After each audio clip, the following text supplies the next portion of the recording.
Assalamualaikum warahmatullahi wabarakatuh. Halo teman-teman pengusaha kuliner semuanya. Welcome to sorry bukan kelas ya ini ya. Welcome to sesi Q&A tentang kemitraan. Malam ini kita akan ngobrolin tanya jawab ya tentang apapun yang berhubungan dengan bisnis kemitraan. Kenapa? Karena dari beberapa hari terakhir nih, beberapa minggu terakhir juga kita ngelihat perbincangan teman-teman nih di grup pengusaha kuliner ya, dan banyak yang ternyata masih belum tahu gimana sih caranya, membangun bisnis kemitraan ataupun sudah punya bisnis kemitraan tapi masih punya banyak pertanyaan ataupun banyak hal yang mau didiskusikan. Nah, melihat dari hal tersebut, maka dari itu kita undanglah expertnya langsung aja ya malam ini supaya bisa menjawab pertanyaan, kegalauan, kegelisahannya juga teman-teman terkait bisnis kemitraan. Tapi sebelum itu jangan lupa follow sosial media Pengusaha Kuliner ID dulu dong. Di Instagram ada di @pengusahakuliner.id, TikTok @pengusahakuliner.id, dan YouTube di Pengusaha Kuliner ID. Dan oh iya sebelumnya saya juga lupa belum kenalan ya. Untuk yang belum kenal, nama saya Tia dan hari ini akan memandu teman-teman semua untuk sesi tanya jawab sama Mas Agung. Nah, untuk sesi di awal kita akan bacain pertanyaan-pertanyaan yang udah masuk nih di kemarin di Google Form ya.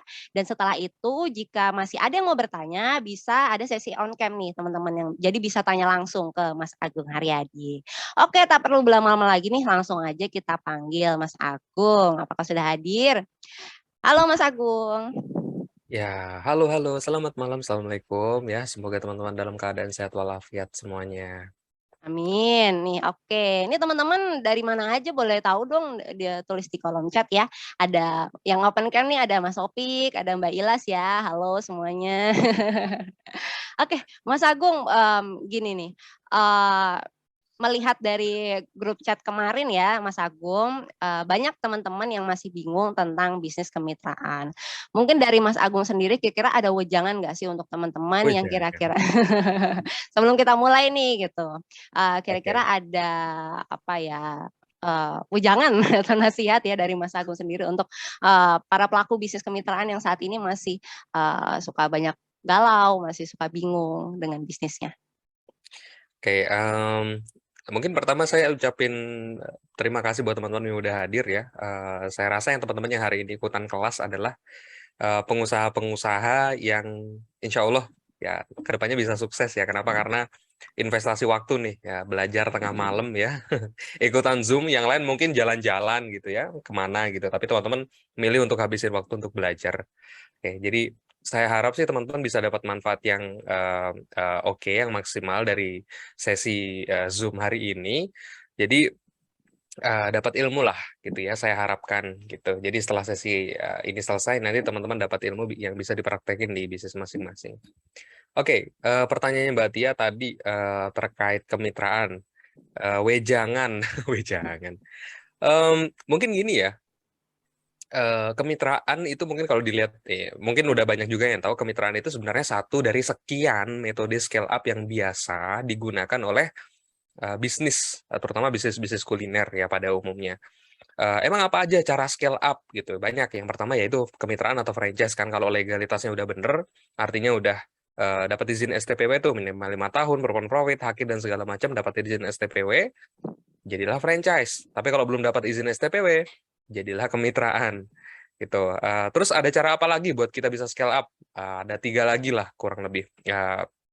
Oke, yang pertama kemitraan, berarti yang kedua adalah loan, menggunakan hutang, menggunakan ya dana pinjaman dari pihak manapun terus pakai agunan. Nah, itu namanya scale up dengan menggunakan dana dari pihak luar, pakai hutang. Terus yang ketiga apa?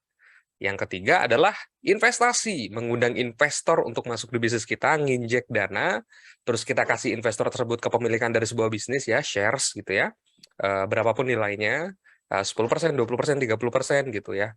Itu namanya investasi. Terus yang keempat, metode yang keempat, yaitu metode yang mungkin saya paling sukai, tapi metodenya awet. Ya, awet dalam artian biasanya suksesnya lama. Oh, Sukses apa itu? untuk nyampe suksesnya lama, tapi suksesnya awet. Ya, apa itu? Metode pakai yang namanya laba ditahan. Artinya pakai dana organik. Jadi misal buka satu cabang, untungnya nggak langsung diambil. diputar lagi buat cabang selanjutnya. Terus udah untung lagi nih cabang kedua, nggak diambil untungnya, tapi untuk cabang yang ketiga. Ini namanya pakai return earning kalau dalam bahasa manajemen modern.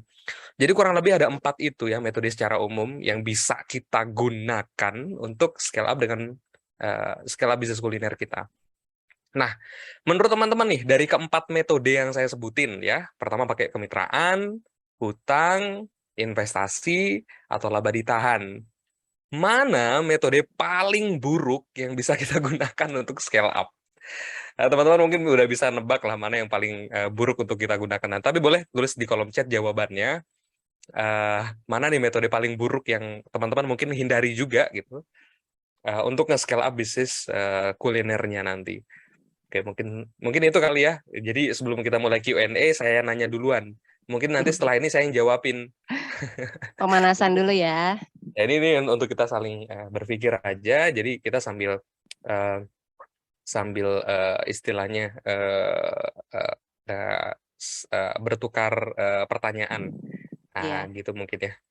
Sip, mungkin gitu. Terima Sip. kasih. Yuk. Karena sesi malam ini juga sebenarnya diskusi ya. Kalau teman-teman ada yang mau didiskusikan juga boleh nanti di sesi akhir. Udah ada yang raise hand tuh, Pak Firmaniza. Oke, mau sesi open cam dulu atau kita ini dulu kali ya, Oh ya, mulai Q&A dulu dari yang pertanyaannya udah masuk ya. Habis iya, habis mulai dari pertanyaannya udah masuk, pertanyaannya udah masuk. baru nanti ini ya. Iya, boleh yang misalnya ada pertanyaan nanti mau open cam bisa raise hand dulu. Oke, ntar saya buka dulu pertanyaannya. Oke. Nih, pertanyaan pertama ada dari Kak Yusuf Abdul Kalam dari Surabi Parayangan. Apakah ada contoh kemitraan yang sukses atau banyak mitranya dalam bidang F&B, khususnya jajanan Serabi? Oke, Surabi Parahyangan. Bandung nih kayaknya. Iya, Surabi Parahyangan. sepertinya. Oke, apakah ada contoh kemitraan yang sukses atau banyak cabang mitranya dalam bisnis F&B, khususnya jajanan Serabi? Ada. Kalau nggak salah, bukan di tahun ini sih, beberapa tahun lalu ada tuh, kita kan sering nonton pameran franchise atau kemitraan ya.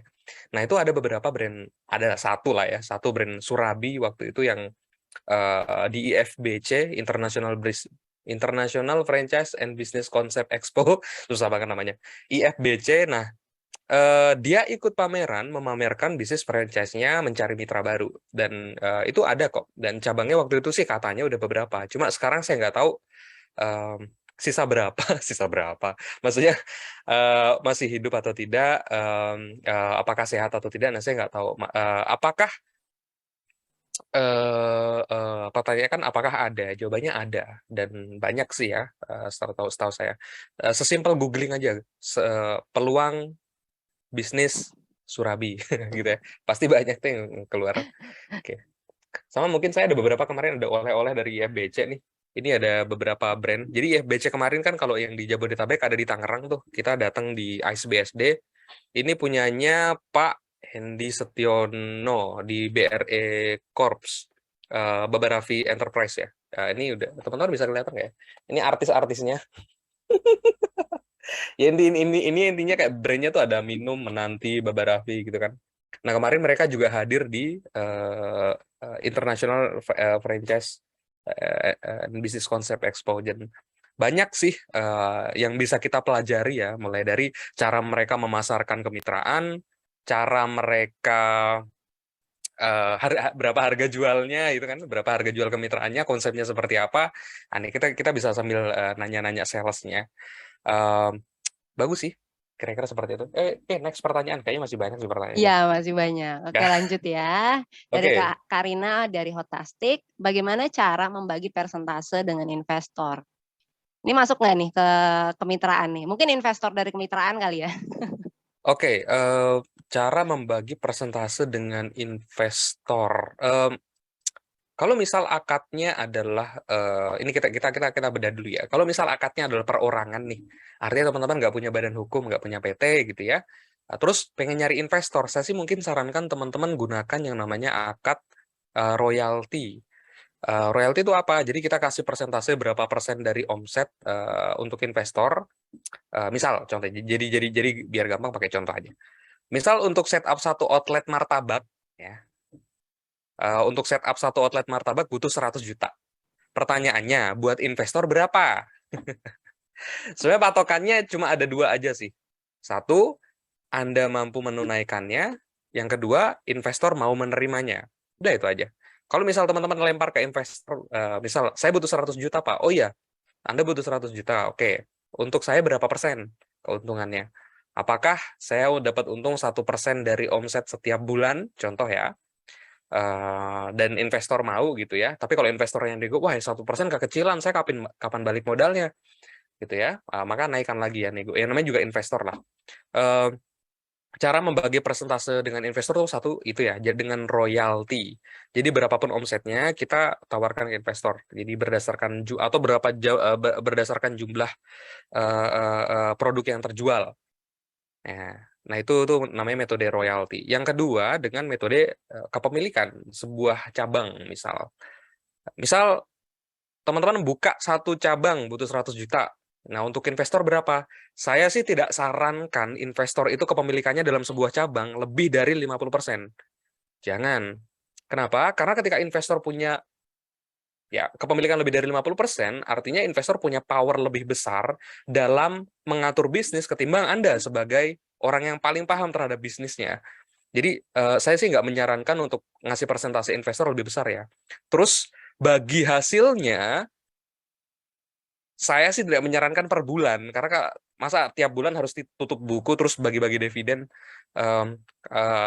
agak berat gitu. Jadi yang saya sarankan kalau misal teman-teman mau nyari investor atau dalam hal ini mungkin mitra gitu ya, dan mau sistemnya adalah udah mitranya mitra pasif aja, kita yang mengelola outletnya, boleh-boleh aja. Tapi bagi hasilnya kalau bisa jangan per bulan. Berat loh, bikin laporan keuangan tuh ribet ya. Jadi better per 6 bulan lah paling cepat. Mau lebih bagus lagi per tahun. Jadi kita sebagai pengusaha tahu nih, oh tahun ini keuntungannya berapa. Misal tahun 2021, oh saya punya keuntungan katakanlah 500 juta contoh. Nah dari 500 juta, ini mau diapain nih dananya? Ini mau dibagi-bagi semua? Atau mau dibagi-bagi setengahnya aja, 250 juta untuk pemegang saham gitu ya, 60% untuk kita, 40% untuk investor. Sisanya buat apa? Sisanya buat ekspansi lagi, biar tahun depan omsetnya lebih gede lagi. Itu salah satu contohnya aja sih. Jadi ketika kita ngajak investor kerjasama, better sih, yaitu jangan lebih besar sahamnya investor. Yang kedua, bagi hasilnya jangan per bulan kalau bisa, kalau investornya mau. Dan ini yang saya sarankan, biar apa? Biar Anda tidak capek, karena bikin laporan keuangan tuh ribetnya bukan main. Kayak mungkin seperti itu ya, ini pertanyaannya baru kayak gini, tapi jawabannya terlalu banyak. Saya harap cukup menjawab ya. Semoga menjawab ya Kak Karina. Oke, lanjut lagi Oke. nih. Agak panjang. Dari Kak Rizal, dari bisnisnya Mi Waduh, Judes. nih Oke, saya bacain ya Mas Agung. panjang banget. Sebelumnya saya mengucapkan terima kasih banyak atas sharing ilmunya. Mantap sekali dan memudahkan saya dalam pengembangan bisnis kuliner saya. Oke, saya ingin bertanya tentang penggajian kru restoran dalam bisnis kuliner, terutama pada bisnis kemitraan. Dalam PP nomor 36 tahun Waduh, mantap. 2021 yang merupakan turunan UU Cipta Kerja, UMK dikecualikan dalam penetapan UMK dengan beberapa ketentuan. Mantap, udah baca Saya undang-undang nih. Oke, oke, silakan. Oke. bagus ada dasarnya. Saya mengetahui ada brand kuliner besar dengan cabang kemitraan atau franchise yang banyak di atas 1.000 cabang yang seharusnya sudah bukan UMK lagi. Namun gaji kru restorannya masih di bawah upah minimum. Menurut Mas Agung, bagaimana cara brand tersebut bisa menggaji di bawah upah minimum dan sepertinya aman di mata hukum Indonesia? Mantap. Oke, ini namanya siapa nih yang bertanya? Kak Pak Rizal. Rizal dari Ya, Mijudes ya. ya. Oke, terima kasih buat pertanyaannya, keren banget nih. Jadi dari aspek hukum nih. Nah, kira-kira teman-teman ada yang bisa jawab nggak nih? Ada yang kayaknya mungkin dari teman-teman yang ikut kelas ini kayaknya udah ada yang kepikiran ya. Oh, di ininya nih dimainin. Jadi biar nanti hukumnya bisa lewat, nggak melanggar gitu ya. Oke, jawaban dari saya. Berdasarkan pengalaman dan jam terbang saya di industri kuliner, bekerja di perusahaan profesional juga, ada dua. Ya, ada satu doang sih sebenarnya jawabannya. Cuma caranya ada dua. Yang pertama, akad atau kontrak kerjanya dengan karyawan itu bukan kontrak kerja standar. Karyawan masuk ke dalam perusahaan itu tidak dihitung sebagai karyawan tetap. Karyawan tetap punya upah minimum yang harus dipenuhi. Sedangkan gimana caranya biar karyawan resto gajinya nggak ini, tapi secara hukum tetap oke. Jadikan dia mitra kerja. Ini salah satu contoh, sebenarnya nggak begitu oke untuk diimplementasiin, tapi sebagai contoh biar mudah dipahami, teman-teman tahu ini ya, Gojek, driver Gojek itu kan sebenarnya digaji oleh Gojek Indonesia, perusahaan pusatnya kan berdasarkan berapa performa kerjanya dia, ya, apakah dia masuk kerja atau tidak, gitu.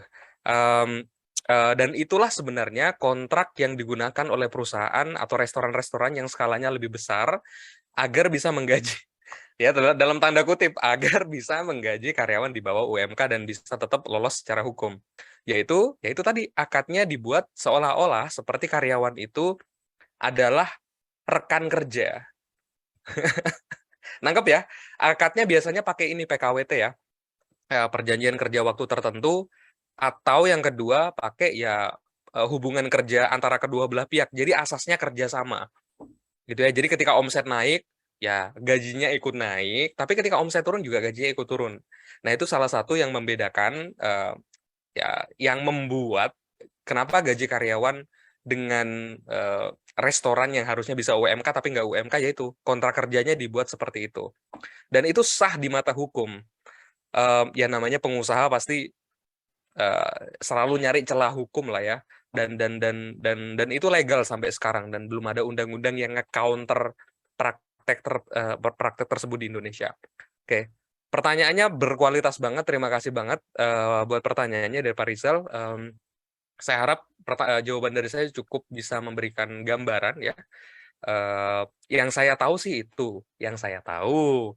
Tapi apakah teman-teman ada pertanyaan, ada jawaban lain dari pertanyaannya Pak Rizal? Boleh tulis di kolom chat ya. Siapa tahu saya juga bisa belajar dari teman-teman, gitu ya. Terima kasih ya. Oke, sip. Lanjut lagi ya ke next question. Masih dari Karizal, dari Mijudas. Pertanyaan kedua, saya juga ingin mengetahui, ada brand kuliner lain yang jam kerjanya lebih dari 7 jam sehari untuk 6 hari kerja. Tepatnya 10 jam dalam sehari. Bagaimana tanggapan Mas Agung terkait hal ini? Kenapa sepertinya brand tersebut aman-aman saja di mata hukum Indonesia? Oke, sip. Jawabannya sama seperti jawaban yang barusan ya. Karena akad kerjasamanya adalah partnership, kerjasama. Jadi karyawan dihitung bukan sebagai karyawan, tapi sebagai rekan bisnis. Namanya berbisnis, namanya berbisnis ya, hukum menilainya adalah ya kesepakatan kerjasama antara kedua belah pihak, bukan antara karyawan dengan perusahaan. Makanya tidak dinilai sebagai hubungan vertikal atas dan bawah, tapi hubungan horizontal antara kedua belah pihak, gitu ya. Ya semoga menjawab ya. Terima kasih banget tuh, pertanyaannya berkualitas banget. Ya. Oke, lanjut lagi pertanyaan selanjutnya dari Kak Muhammad Wildan, masih pekerja nih statusnya, sebentar lagi jadi pengusaha. Oke, apakah bisa nama brand yang didaftarkan ke Haki menjadi hak milik nama pribadi, bukan milik perusahaan? Kalau boleh, berarti kita bisa ya membuat brand tanpa membuat perusahaan.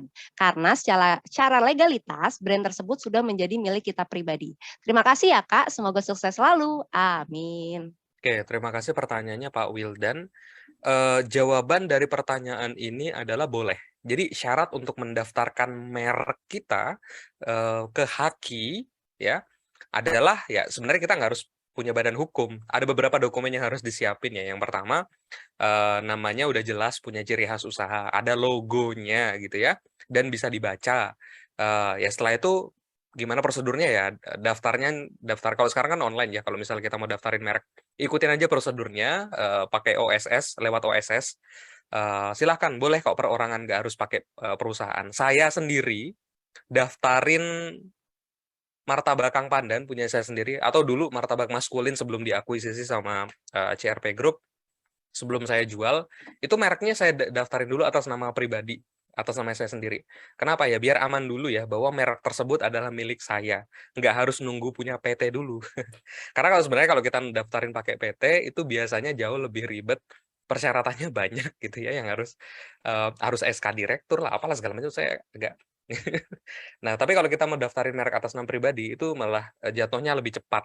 Dan kalau misal kita ada surat pengantar dari, saya lupa dari mana ya, dapat diskon gitu ya, kan normalnya 1.800.000 dulu tahun 2018, sekarang saya nggak tahu. Kalau ada surat pengantar surat pengantar dari mana ya Mbak? Saya lupa. Nah, itu bisa dapat diskon dan dapat harganya jadi cuma 500.000 doang. Per merek, per kelas. Ya, terima kasih. Ya, sip. Dari dinas terkait sih, dari Oh, dinas dari dinas terkait ya? ya, Oke. dinas terkait. Oke, lanjut lagi nih. Oke, terima kasih. Ada yang bantu jawab tuh. Oh iya, ada yang bantu jawab di pengantar dari Dinas UMKM, dari Kak Rizal. Mantap. Oke, lanjut nih dari seseorang yang tidak mau disebutkan namanya. Bagaimana model bisnis dari kemitraan? Oke. Untuk menjawab pertanyaan ini mungkin agak keluar dulu kali ya. Sebenarnya kegiatan utama bisnis kemitraan itu ada dua secara umum ya. Pertama kita ya kalau misal kita berbisnis normal aja, punya cabang aja, mungkinnya punya cabang 1, 2, atau 3, maka kegiatannya simple. Menjaga sales setiap cabang yang kita punya sehat, itu ya. Nah, tapi kalau kita kemitraan ya nambah satu. Apa itu? Nyari mitra, buka outlet, ekspansi lah ya. Nah, kira-kira seperti itu. Jadi kalau yang ngebedain bisnis kemitraan, model bisnis kemitraan dengan model bisnis konvensional adalah dia punya kegiatan umum lagi, punya kegiatan khusus, yakni nyari nyari mitra baru atau buka cabang baru. Saya mohon izin untuk bisa share screen, Mbak. Saya pengen share screen dulu, jadi biar bisa ngasih Boleh, boleh. gambaran ke teman-teman model bisnis. Soalnya pertanyaannya model bisnis kemitraan Boleh, ya. boleh. Silahkan. Oke. Nah, ini adalah model bisnis kemitraan yang mungkin teman-teman juga udah pada ikutan kelasnya ya. Jadi udah kebayang sebenarnya ini model bisnis kemitraan. Jadi kalau kalau misal kita pertama kali ngemitrain bisnis, apa yang harus disiapin? Ya ini ya, fundamentalnya dulu. Passionate organization, mapping strategic, supply chain, SOP plus program training, operation support, sales support, sama legal. Ya, kalau misal teman-teman mau nyiapin bisnis kemitraan gitu ya. Tapi kalau misal udah ready nih, ya udah ready semuanya, tujuannya udah ready semua. Oh ya Mas Agung, saya udah nyiapin organisasinya, mapping strategi, supply chain semuanya sampai legal. Beres semuanya, udah siap. Terus ngapain? Ya nyari mitra. Ya, kalau udah nyari mitra ngapain? Mitra yang udah bergabung dijaga. Kasih support program, eksekusi dan evaluasi. Dan ini adalah model bisnis kemitraan yang secara umum banyak dilakukan, sadar atau tidak, yang dilakukan oleh brand-brand besar di bukan brand besar aja sih, kayaknya hampir semua brand kemitraan melakukan hal ini sebenarnya, sadar atau tidak gitu ya. Jadi pertama kalau misal kita punya bisnis kuliner, siapin 7 hal ini dulu. Jadi yang pertama kita harus punya bisnis dulu ya, baru dimitrain ya. Nah, kalau misal bisnisnya udah jalan, baru disiapin 7 hal ini. Ketika 7 hal ini udah ready, baru silakan dimitrain. Karena menurut saya ini adalah cara paling aman sebelum kita ngemitrain bisnis. Gitu ya. Jadi biar nggak ada problem yang berat lah ya. Ya namanya bisnis pasti ada problem, tapi at least sebelum kita terjun ke kemitraan ada hal yang harus kita siapin terlebih dahulu.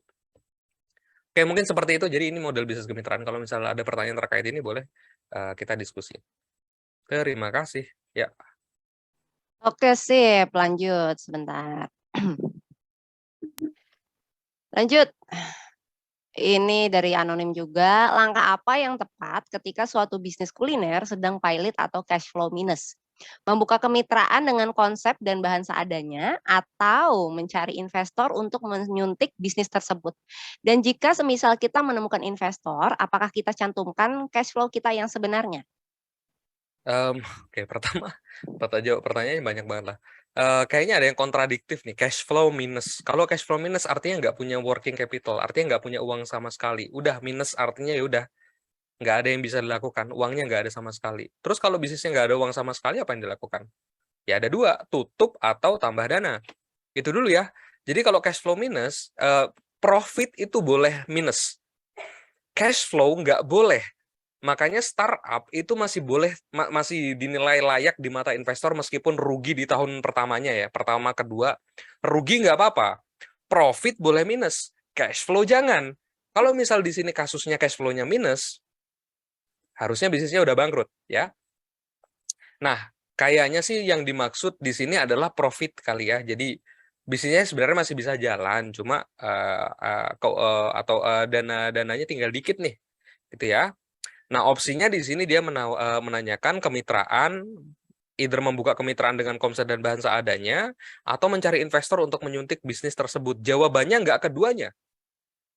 Jawaban terbaiknya yang saya tahu, kalau misal bisnis kita dalam keadaan sekarat, mau mati, ya, jawaban terbaiknya apa? Cari tahu, belajar dulu. Ilmu itu mahal, ya. Saya nggak pengen banget merekomendasikan teman-teman untuk kalau misal bisnis semua mati, udah mitrain aja. Atau kalau misal bisnisnya udah mau mati, cari investor. Jangan, ya. Jangan buru-buru. Kenapa sih buru-buru? Belajar dulu, cari ilmu dulu. Coba belajar dengan baik. Kemitraan itu resikonya apa aja sih, ya. Teman-teman di sini yang udah ikut kelas kemitraan pasti paham. Ada 5 resiko utama ketika kita ngemitrain bisnis. Salah satunya resiko legalitas. Nggak pengen kan harta pribadi kita keseret kalau misal kita punya masalah dengan kemitraan, ya. Nggak pengen kan kita stres ngurusin mitra tapi nggak ada uangnya sama sekali. Nggak pengen kan kita pusing nanti kalau misal punya 100 cabang, tahun depannya sisa 2, apa yang harus dilakukan? Jadi apa yang harus dilakukan ketika bisnis kita dalam kondisi kurang baik? Belajar dulu. Belajar dulu, ya karena kalau siapapun, ya, menurut saya sih siapapun yang investasi ke diri sendiri, dalam bentuk ilmu kah, dalam bentuk networking kah, artinya kenalan sama orang baru, atau dalam bentuk mentoring kah ya, ketemu dengan orang yang lebih mungkin lebih pintar gitu ya, atau lebih sukses terlebih dahulu, itu menurut saya adalah solusi terbaik gitu ya. Jadi tahap pertamanya jangan langsung buka kemitraan. Bahaya kemitraan tuh besar. Apalagi nyari investor. Aduh, agak beresiko. Oke ya. Nah, ini jadi nggak keduanya ya. Jadi yang saya rekomendasikan adalah belajar dulu. Coba cari tahu, kemitraan tuh untung ruginya apa sih? Kebanyakan orang ya saya nggak tahu sih orang mana ya, saya nggak pengen nyebut juga. Udah buka aja kemitraan 100 cabang, 1000 cabang gitu ya. Tapi nggak ditakar dengan baik gitu. Ini resikonya apa aja? Ya teman-teman pasti paham lah, high risk biasanya high return. Ya, begitupun sebaliknya, high return biasanya high risk. Artinya ketika kita berbisnis dengan potensi yang sangat besar, resikonya biasanya juga besar. Maka pelajari itu terlebih dahulu. Agar apa? Ketika hal buruk terjadi, kita udah tahu nih, oh solusinya nanti ini kalau misal ABCD terjadi. Kebayang ya teman-teman ya? Gitu. Nah, lanjut. Dan jika semisal kita menemukan investor, apakah kita cantumkan cash flow kita yang sebenarnya? Yes. Ketika kita bekerja sama dengan investor, jangan jual kucing dalam karung. Jujur-jujur aja, integritas itu mahal, teman-teman. Saya pengen sebuah cerita real dari kasus saya sendiri. Saya pernah rugi di tahun 16 ya kalau nggak salah. Bisnisnya rugi, investornya uangnya nggak balik, rugi lah istilahnya sama saya. Ya udah, tapi bisnisnya selesai, akadnya selesai karena udah jelas dicantumin kalau misal di SPK-nya, kalau misal bisnisnya rugi gimana. Nah, investor ini katakanlah namanya Sandi, Pak Sandi gitu ya. Nah, Pak Sandi ini kan udah rugi di bisnis saya sebelumnya. Pas saya mau buka bisnis lagi, Pak Sandi datang ke saya karena dengar dari temannya, itu Mas Agung mau buka bisnis lagi tuh. Dengar dari temannya, Mas Agung mau buka bisnis lagi ya, boleh nggak saya invest lagi? Saya tanya, Pak, dulu bisnis sama saya aja uang Bapak nggak kembali loh, kok mau bisnis sama saya lagi? Jawaban beliau simpel banget, ini saya masih ingat banget sampai sekarang dan saya pengen sampaikan ke teman-teman sekalian. Jawaban beliau simpel banget, karena cuma kamu, Gung, yang enggak kabur.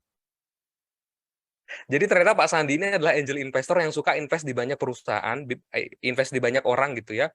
Dan di antara seluruh orang yang dia invest, mungkin di antara 10 ya, cuma saya yang nggak ngilang.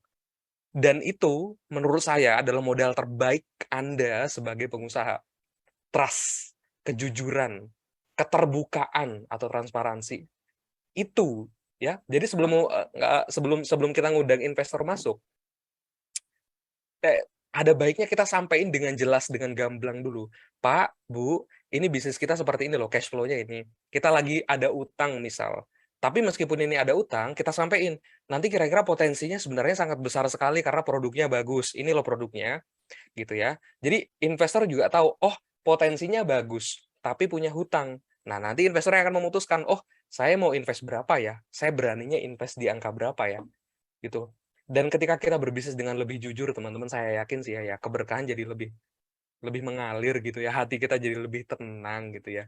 Ya kalau bisnis dijadikan sebagai alat untuk ibadah, saya rasa ini adalah cara terbaik yang bisa teman-teman gunakan gitu ya. Dan ini mmm, ya udah mungkin gitu ya, saya nggak pengen terlalu jadi kelas motivator. Oke, sip. Oke, sip. Makasih Mas Agung jawabannya. Lanjut lagi dari anonim lagi nih, bagaimana cara mengatur jadwal kerja karyawan di mall yang beroperasi pukul 10 pagi sampai 9 malam? Waduh, Apakah akan jadi beban jika hanya mampu satu karyawan saja, sedangkan jam kerjanya panjang dan nonstop? ya no, jangan, nggak boleh nggak boleh ini mah. 10 pagi sampai 9 malam, itu berapa jam ya? 10 pagi sampai 9 malam, Hampir 12 jam. hampir 12 jam 11 ya? jam, 11 jam. Ini karyawan manapun pasti bakal sakit sih, ya. Ya. Ya tetaplah jadi manusia yang baik ya. Meskipun teman-teman bisa ngakalin hukum, bikin kontrak kerja sama karyawan biar nggak dituntut, biar nggak kena kasus hukum, tapi kan ya tolonglah ya. Oke, jangan ya. Next. Oke, kalau misalnya cuma mampu satu karyawan gimana tuh Mas Agung? Tetap harus Satu dibuat 2 karyawan. shift? Oh ini satu karyawan buat 2 shift ya? Jangan ya, nggak boleh ya. Ya aturlah satu karyawan itu untuk satu shift aja. Atau misal kalau misal dia lebih dari shift yang seharusnya, berikanlah bonus atau kompensasi yang setimpal gitu ya. Karena kebanyakan karyawan-karyawan itu ingin dihargai dari 2 sisi.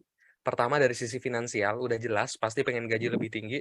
Yang kedua pengen dihargai secara kinerja, dihargai secara moral gitu ya. Sampaikan bahwa, "Weh keren banget tuh kerjanya," gitu. "Lu keren banget, ini konsumen pada puas," gitu ya. Ya 2 hal ini mungkin harus kita berikan kepada karyawan, ketika kita ingin memimpin sebuah perusahaan ya, dalam tanda kutip. Oke, Sip. mungkin seperti itu. Oke, makasih Mas Agung. Lanjut nih. Ini tadi yang masih masalah mall ya, pegawai di mall. Oke, Bagaimana dengan uang penjualan? Apakah harus diambil setiap hari atau dititip ke karyawan untuk disetorkan ke bank? Karena tujuan kemitraan kan autopilot nih, jika oke, dititip ke kemitraan karyawan ya? untuk Oke. disetor ke bank keesokan harinya, bukankah rawan untuk dibawa kabur? Solusinya apa ya? Karena kalau kemitraan atau banyak cabang kan merepotkan untuk pengambilan uang, sehingga tidak lagi autopilot. Oke, eee, kalau ini kecurangan kan adalah, hal yang mungkin sekali terjadi di lapangan ya. Karyawan bawa kabur uang dan segala macam, mmm, dan itu adalah hal yang mungkin bisa aja terjadi di lapangan dan kita nggak boleh menutup mata. Cara terbaiknya apa untuk menyiapkan hal ini biar tidak terjadi? Ya pertama melakukan pencegahan ya. Dan ya mencegah lebih baik daripada mengobati ya. Cara mencegahnya gimana? Cara mencegahnya adalah dengan menggunakan kontrak kerja. Di kontrak kerja di-state dengan baik, ini karyawan siapa, namanya siapa, tinggal di mana, alamat tinggalnya di mana, dicek semuanya. Setelah itu kita lakukan yang namanya kontrak kerja. Kalau misal dia melakukan kesalahan dan segala macam, nah nah itu, bisa dituntut secara hukum karena kita tahu semuanya data terkait karyawan ya, KTP sih lebih gampangnya gitu ya. Jadi tahu nih anak tinggalnya di mana, RT berapa, RW berapa gitu ya.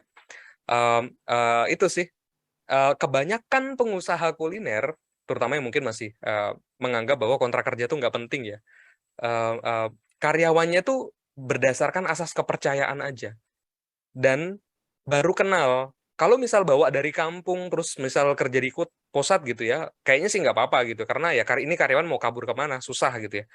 Nah, tapi kalau misal baru kenal karyawannya, terus diajak kerja, digaji, maka ikatlah ya, dalam tanda kutip, ikatlah karyawan itu dengan kontrak kerja yang mengikat, gitu ya, agar karyawan juga ngerasa, "Oh, saya udah kerja sama bapak ini pakai kontrak kerja, ini nggak boleh main-main. Ini ada asasnya, nanti kalau misal saya melakukan sesuatu, ada loh hukumannya. Tapi kalau saya overperform, ya artinya kalau performa saya bagus, nanti dapat reward loh," gitu ya. Ya reward and punishment lah ya, itu so far sih sampai hari ini masih masih efektif untuk, kita gunakan. Oke, kira-kira seperti itu ya. Jadi solusinya apa? Solusinya adalah pencegahan. Pencegahannya di mana? Di kontrak kerja. Ya. Semoga menjawab ya. Kalau misal teman-teman punya jawabannya lebih baik, boleh tulis di kolom chat juga. Jadi saya juga bisa sambil belajar dari teman-teman sekalian. Oke, Ya, ini tadi semoga berarti menjawab. jawabannya apa nih Mas Agung? Apakah harus diambil setiap hari atau dititip ke karyawan? Tetap Oh iya, dititip ya? itu Begini. pencegahannya. Oke, oke. Kalau misal karyawannya, ya ini better sih karyawannya setor ke bank tiap hari. Dah itu aja. Karena selama ini juga saya di perusahaan yang sebelumnya, kerja di tempat perusahaan yang sebelumnya, karyawannya tuh rata-rata menyetorkan dana penjualan ke mana? Ke bank gitu ya. Banknya nanti langsung ke rekening kita gitu ya, bisa lewat teller gitu biasanya ya. Dan itu sifatnya tiap hari gitu. Dan itu biasa berarti apakah uangnya akan dipegang oleh karyawan? Ya iya. Kalau misal kita atau misal mitra kita harus datang ke outlet tiap hari cuma buat ngambil duit doang, akan sangat capek sekali. Belajarlah untuk mempercayai karyawan ya. Tapi ya jangan dilepasin gitu aja pakai kontrak kerja terutama. Semoga menjawab ya. Pakai safe Oke. deposit box 3 hari sekali diambil misal. Oke, itu terima kasih solusinya ya, Nah, itu Pak bisa Iza. juga ya. Terima kasih ya. Mantap. Sip. Oke. Oh, udah selesai nih Mas Agung pertanyaan dari teman-teman ya. Boleh kita buka sesi on cam nih. Ada yang mau bertanya nih, Kak Rizky Fadlur Rahman mungkin ya yang udah angkat tangan. Boleh on Raise hand cam, ya. Kak Rizky Fadlur Rahman. Halo, Halo, oke. Sip. ya Assalamualaikum. Permisi Mas Agung bertanya. Waalaikumsalam. Kalau buka restoran di luar negeri, apakah itu worth it? Pertanyaannya beneran ini nih. Iya, Oke, saya akan jawab sejujur-jujurnya Pak. Saya nggak tahu, karena saya sebenarnya belum ada pengalaman untuk buka restoran di luar negeri. Buka franchise di luar negeri juga belum ada. Jadi saya jawab aja, saya benar-benar nggak tahu. Karena saya takutnya kalau ngasih jawaban ke Bapak, tapi saya sebenarnya nggak tahu jawabannya, saya takutnya memberikan jawaban yang salah, terus nanti malah ruginya nggak sedikit. Cuma ada beberapa poin yang harus diperhatikan ya. Yang pertama, marketnya. Apakah marketnya di sana bisa menerima produk kita? Apakah market di sana cukup besar untuk kita buka produk kita di sana? Yang kedua, coba cek regulasinya. Ketika buka di sebuah negara yang berbeda kan bisa aturannya berbeda ya. Pajak dan segala macam. Apakah kitchen-nya harus standar tertentu baru boleh jualan makanan gitu ya? Itu mungkin 2 hal aja yang pengen saya highlight ya terkait market, dan yang kedua terkait regulasi. Mungkin itu aja. Ya, mohon maaf saya belum bisa menjawab pertanyaannya sepenuhnya karena kapasitas saya juga sebagai pengusaha juga tidak sekeren itu ya. Saya juga masih belajar, Pak. Oke, buat teman-teman yang mungkin udah pernah buka cabang di luar negeri, boleh mungkin ya bantu jawab juga pertanyaan dari Kak Rizky. Oke, lanjut nih dari Kak terima Muhammad kasih. Dendi. Oh iya, Ya, siap, sama-sama. Oke, ada lagi yang raise hand nih, Mas Agung dari Kak boleh. Muhammad Dendi. Boleh, silakan. Sorry, bentar, masih di mute. Oke, masih mute ya. Selamat malam Mas Agung. Oke, selamat malam Pak Dendi ya. Saya Bapak Dendi. Kebetulan saya memiliki usaha kebab namanya The Premium Kebab. Kebetulan saya baru buka di Kota Batu Licin di Kalimantan Selatan. Yang mau saya tanyakan, saya dari awal kemarin kan ngikutin seminarnya Mas Agung tentang franchise, dikarenakan kebetulan kebab yang saya pasarkan ini tanggapannya positif. Jadi sudah ada beberapa orang yang dari berbagai kota ingin ini usahanya di-franchise-kan. Dan saya sudah mulai menyiapkan apa yang Mas Agung sampaikan itu, yang 7 pilar fundamentalnya itu tadi. Ya. Dan di sini yang masih saya ingin tanyakan, seandainya ini saya jadikan franchise bisnis saya, apakah setelah mereka itu membeli lisensi fee kepada kita untuk jangka waktu beberapa tahun, kita masih boleh bagi hasil ataukah memang sudah itu haknya si pembeli franchise kita, atau bagaimana Mas Agung? Di situ saya masih agak bingung karena kalau sudah dia beri lisensi dan nanti kan chain supply mereka memang beli dari kita, apakah kita masih boleh mengambil keuntungan dari situ ataukah memang sudah pure murni itu milik mereka, seperti itu Mas Agung? Oke. Sip, terima kasih pertanyaannya Pak Dendi, berkualitas banget ya. Artinya udah lagi nyiapin nih sistem kemitraannya buat bisnisnya, semoga berjalan dengan lancar. Oke, pertanyaannya berarti ini terkait license fee atau brand license gitu ya, yang di awal. Nah, jadi gini, brand license adalah biaya yang kita charge kepada mitra maupun franchisee atas penggunaan brand atau merek kita di bisnis mereka, gitu ya. Nah, brand license ini atau franchise fee ini biasanya kita tagihkan per berapa gitu. Misal di awal nanti biayanya sekitar kalau Kang Pandan itu sekitar 18 juta untuk 5 tahun misalnya. Nah, setelah 5 tahun lalu apa yang terjadi? Pertama kita bedah dulu. 5 tahun yang awal senilai 13 juta, kita breakdown dulu. Sebenarnya kita akan ngasih support seperti apa sih? Jadi brand license itu diikuti dengan support system yang akan kita berikan kepada mereka.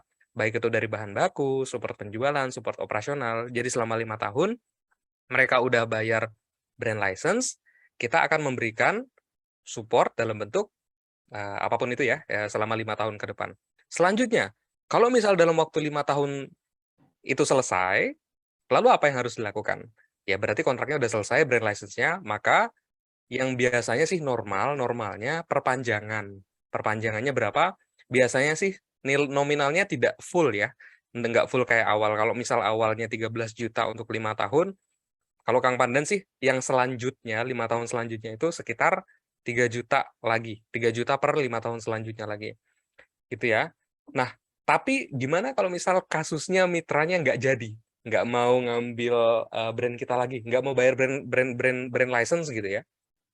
Kalau misal mitra nggak mau bayar brand license, simple.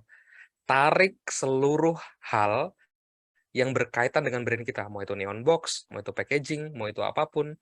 Lalu, apakah mitra masih boleh jualan? Boleh, silakan. Karena kan asetnya itu kan milik mitra ya, dibeli ya. Kayak misal apa kompor kah, atau boot kah, gitu ya. Boleh silakan jualan, tapi seluruh brand saya tarik loh. Dan supportnya udah nggak saya kasih lagi loh, support dalam bentuk desain, support penjualan, GoFood, GrabFood, ShopeeFood-nya juga saya nggak kasih lagi, gitu ya. Nah, kalau misal saya masih mau pakai brand Bapak, gimana caranya? Ya perpanjangan. Jadi kontrak tanda tangan ulang lagi ya untuk perpanjangan brand license tersebut. Nah, kira-kira seperti itu. Cukup menjawab nggak ya? Boleh saya nanya lagi, Mas Agung? Boleh, silakan. Jadi gini, sangat membantu sekali Mas jawabannya. Cuman yang ingin saya tanyakan lagi Mas Agung, setelah membeli brand license tadi, apakah setiap keuntungan dari outlet yang didapat itu kita masih dapat hak untuk mengambil untung dari situ? Apakah itu milik franchisernya? Milik yang sudah nge-franchise ke kita? Gitu, Mas Agung. Oke, sebenarnya tergantung akad SPKU-nya seperti apa, ya. Kalau misal akadnya, kalau ngambil contoh punyanya Kang Pandan, itu kita ngambil royalty fee sekitar 3% dari omset bersih setiap bulan. Artinya brand license itu intinya brand license itu berbarengan atau sepaket sama royalty fee. Brand license kalau di awal 13 juta selama 5 tahun, lalu royalty fee-nya 3% selama 5 tahun tersebut.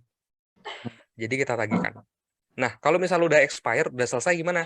Nah, bayar lagi brand license dan royalty fee-nya tetap jalan. Gitu ya. Jadi coba dicek dulu dari awal SPKU-nya seperti apa. Nah, mungkin karena Pak Dendi masih memulai, jadi bagus nih. Artinya apa istilahnya mitigasi masalah ya. Jadi sebelum masalah itu terjadi udah disiapin dengan baik nih. Kayak. Jadi ketika nanti udah expired, udah 5 tahun misalnya, lalu apa yang dilakukan? Maka perpanjangan brand license. Perpanjangan brand license artinya akan ada tagihan royalty fee yang kita tagihkan kepada mitra. Sebenarnya pilihannya ada 2 ya Pak, royalty fee atau office support fee.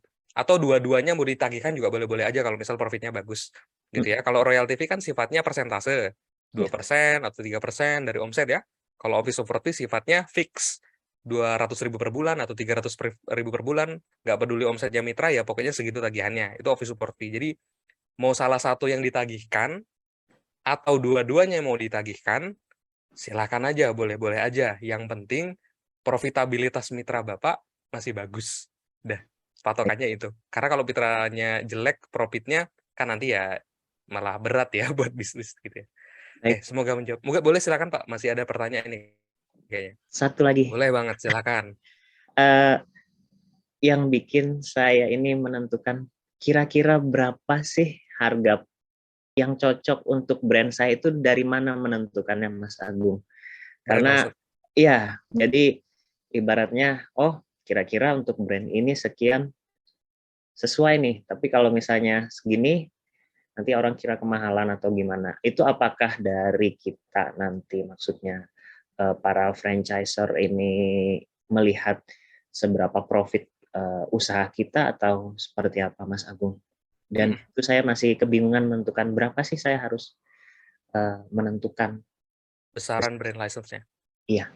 Oke. Jujur ketika saya menentukan besaran brand license di awal itu tidak berdasarkan hitung-hitungan internal. Hitung-hitungan internal artinya ini brand saya nilainya berapa sih, valuasinya, itu susah banget ngitungnya. Tapi langsung aja ngecek sebenarnya harga franchise martabak di luar sana pasarannya berapa sih? Oke. Pertama udah tahu nih, berarti kasusnya Pak Dendi nanti harga pasaran franchise atau kemitraan martabak di luar sana berapa? Pertama itu. Yang kedua, coba cek berapa sih cost untuk nge-set up satu outletnya. Capex-nya artinya ya, capex untuk bikin dari awal sampai berdiri itu outletnya itu berapa. Terus gimana? Cari selisihnya, kurangin. Harga kompetitor, dikurangin capex, maka dapatlah harga brand license.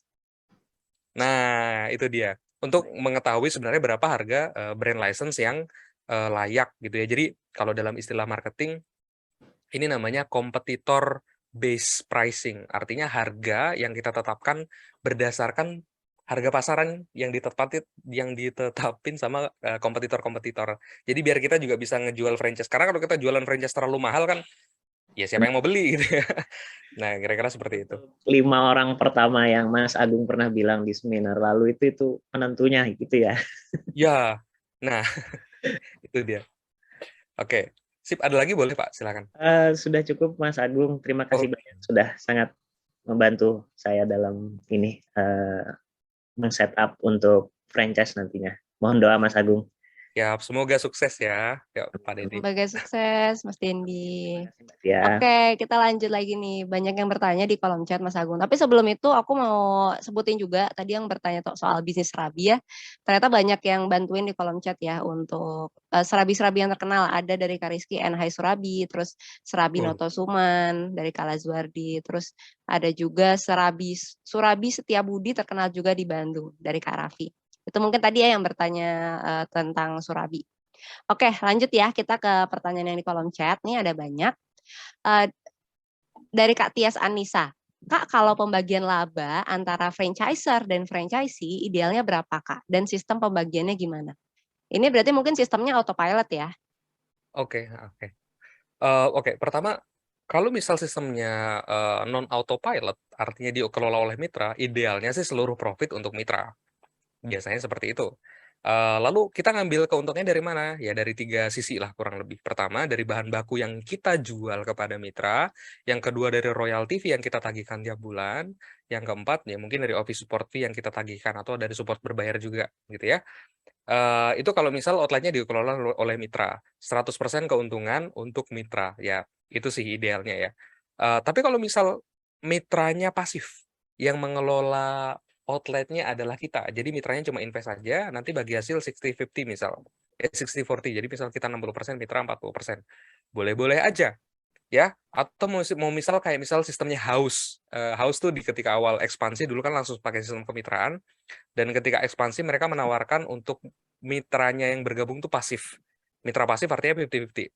Artinya kalau misalnya ada mitra mau bergabung, bayar sekitar berapa ya, saya lupa, sekitar 120 sampai 150 jutaan, saya lupa kalau nggak salah untuk setup bisnis di awal. Nanti pusat yang akan mengelola outletnya ya termasuk kelola karyawan, bikin laporan keuangannya segala macam, per outlet punya mitra yang berbeda. Nah, gimana akadnya? Ya lebih baik sih ya kalau nggak 50-50, 60-40. Jadi kalau nggak kita 50% 50% ya bagi hasil, berapapun profitnya kita bagi hasil dengan mitra. Ya, yang kedua yaitu kita lebih besar, mitra lebih kecil. Biasanya seperti itu sih. Jadi biar kita punya kontrol lebih terhadap sebuah outlet. Jadi kita bisa ngambil keputusan yang lebih besar. Oke. Oke, sip. Boleh? Semoga menjawab ya. Lanjut nih pertanyaan dari Kak Raisah. Bagaimana dengan Gojek dan Grab-nya, Mas Agung, jika sudah putus kontrak? Tarik.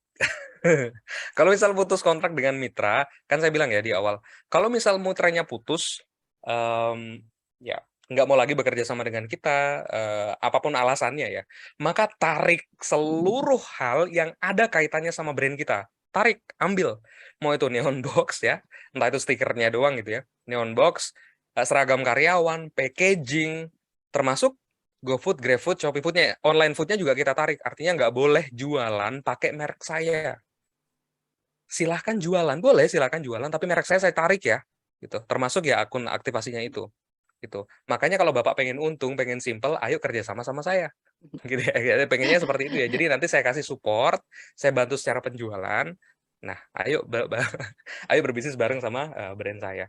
Nah, yang saya sarankan sih yang seperti itu teman-teman ya. Oke, sip. Lanjut lagi nih dari Kak Opik. Nanya Kak, kalau untuk mitra pasif berapa bagi persen omset atau profit? Dari Kak Taufikur Rahman juga mirip sih. Kalau bagi hasil dengan investor lebih baik pembagiannya dari omset atau profit. Tergantung ya. Saya sih menyarankan pembagiannya dari profit dan pembagiannya itu berdasarkan dividen selama setahun. Jadi saya jelasin dulu.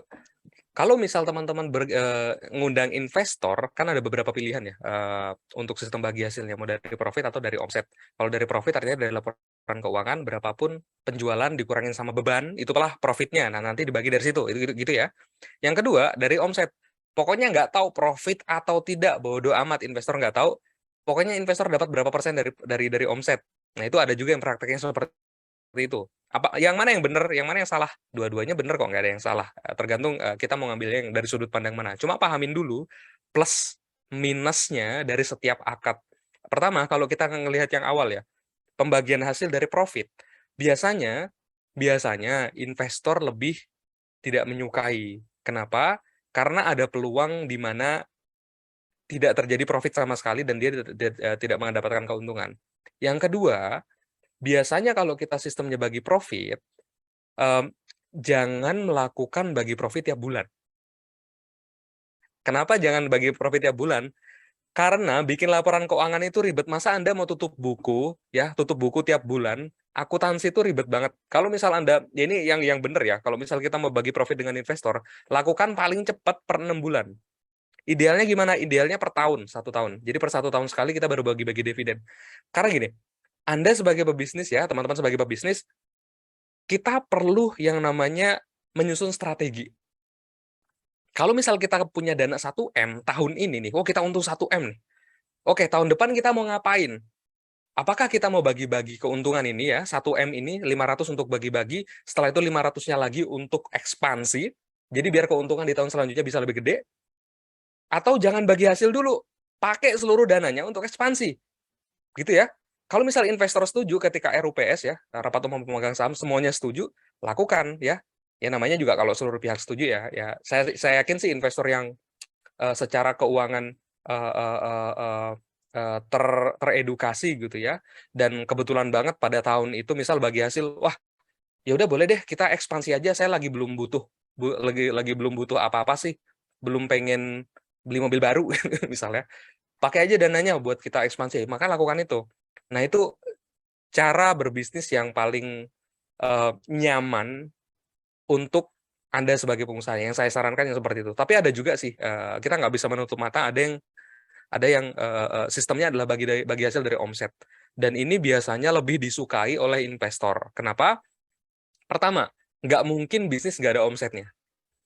Kecuali kalau nggak jalan sama sekali. Jadi dinilai resikonya lebih kecil. Oke. Yang kedua, kalau misal bagi hasilnya dari omset, itu bisa dilakukan per bulan. Kenapa? Ya karena nggak perlu bikin laporan keuangan sampai rapi gitu ya, baru bagi hasil. Cukup tahu berapa omsetnya, dikurangin sama, ya mungkin dikurangin sama pajak, sama dikurangin sama biaya platform, mungkin ya online delivery kan, itu kan omset kotor. Nah mungkin bagi hasilnya dari omset bersih, udah, dihitung aja berapa persen, 1%, 2%, 3%, selama masih sehat secara keuangan, lakukan bagi hasil tersebut. Jadi dua hal ini ya, dari omset, dari profit. Ada plus minusnya. Kalau dari omset, teman-teman bisa lebih mudah untuk nyari investor. Investor menilai ini lebih nyaman. Nyaman untuk mereka, nggak nyaman untuk Anda. Oke ya. Tapi kalau dari profit, minusnya adalah lebih sulit untuk meyakinkan investor dan lebih sulit untuk mencari investor jenis ini. Plusnya di mana? Plusnya lebih nyaman untuk Anda sebagai pengusaha. Oke ya. Semoga menjawab ya teman-teman ya, kalau misal mau akadnya mau pilih yang mana, cuma dari perspektif saya kira-kira seperti itu. Oke, sip. Mas Agung, ini ada yang menanggapi dari jawaban sebelumnya ya, dari Kak Raisah. Di kota saya pernah kejadian penggunaan merek tanpa seizin pemilik resto, tapi pihak Gojek atau Grab tidak dapat melakukan apa-apa Iya. berkaitan dengan penutupan resto.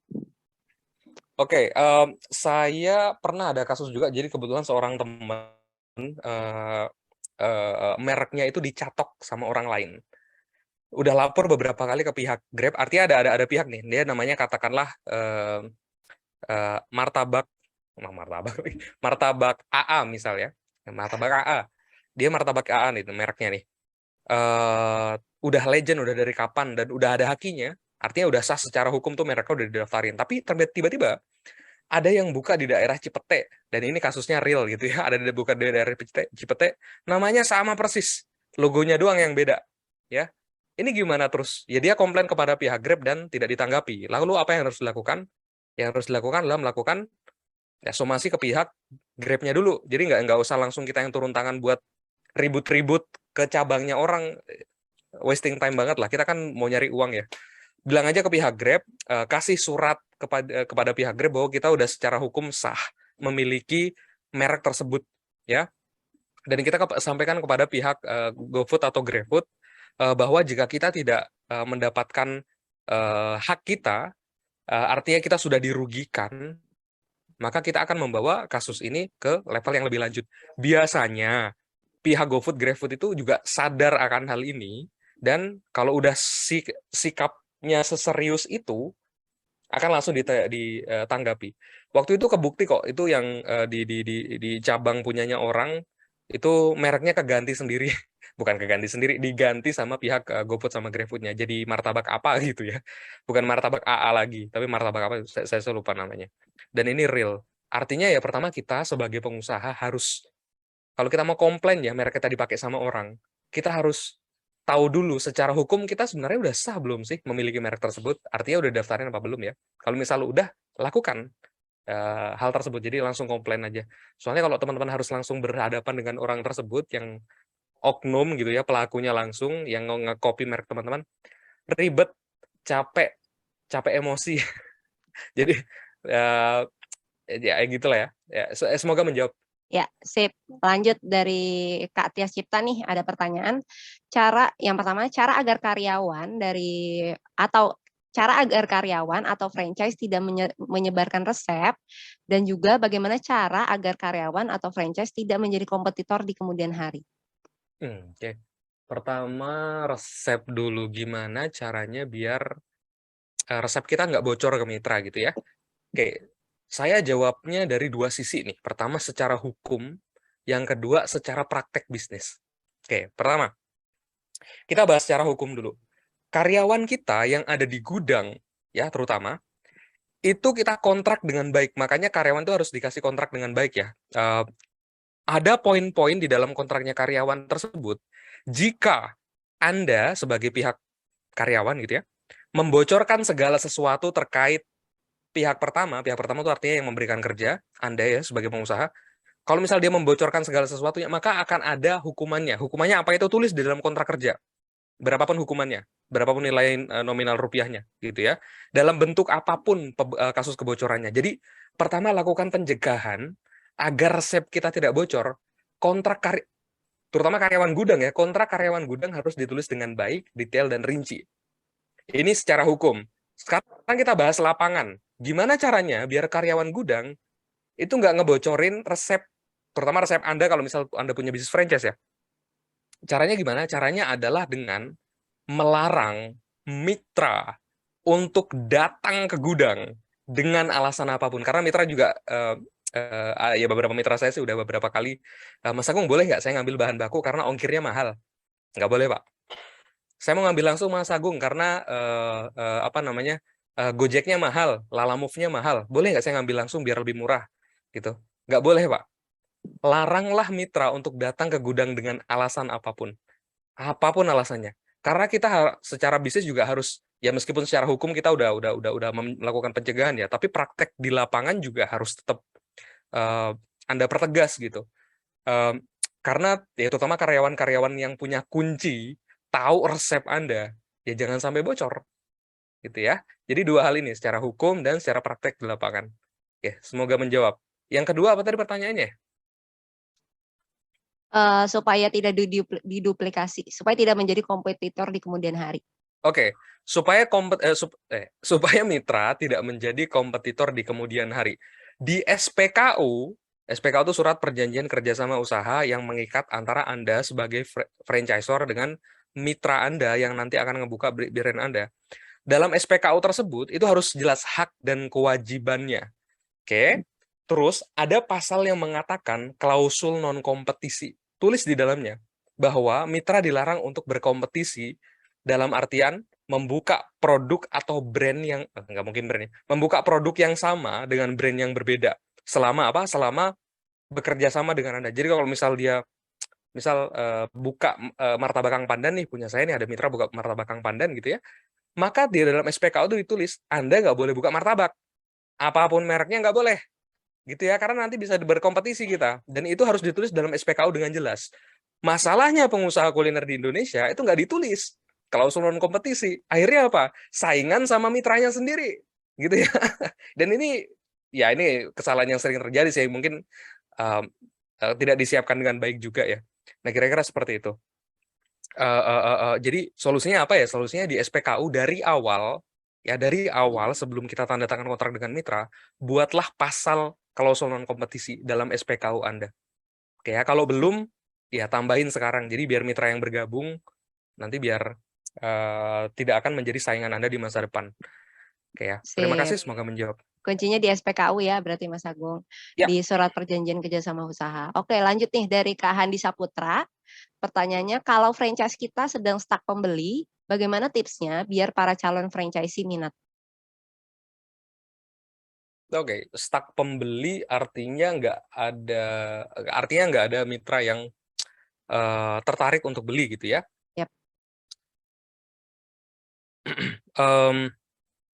Sebenarnya kalau misal mitra lagi tidak banyak yang baru, sebenarnya itu adalah saat yang jadi kita coba lihat dari dua sisi terlebih dahulu ya.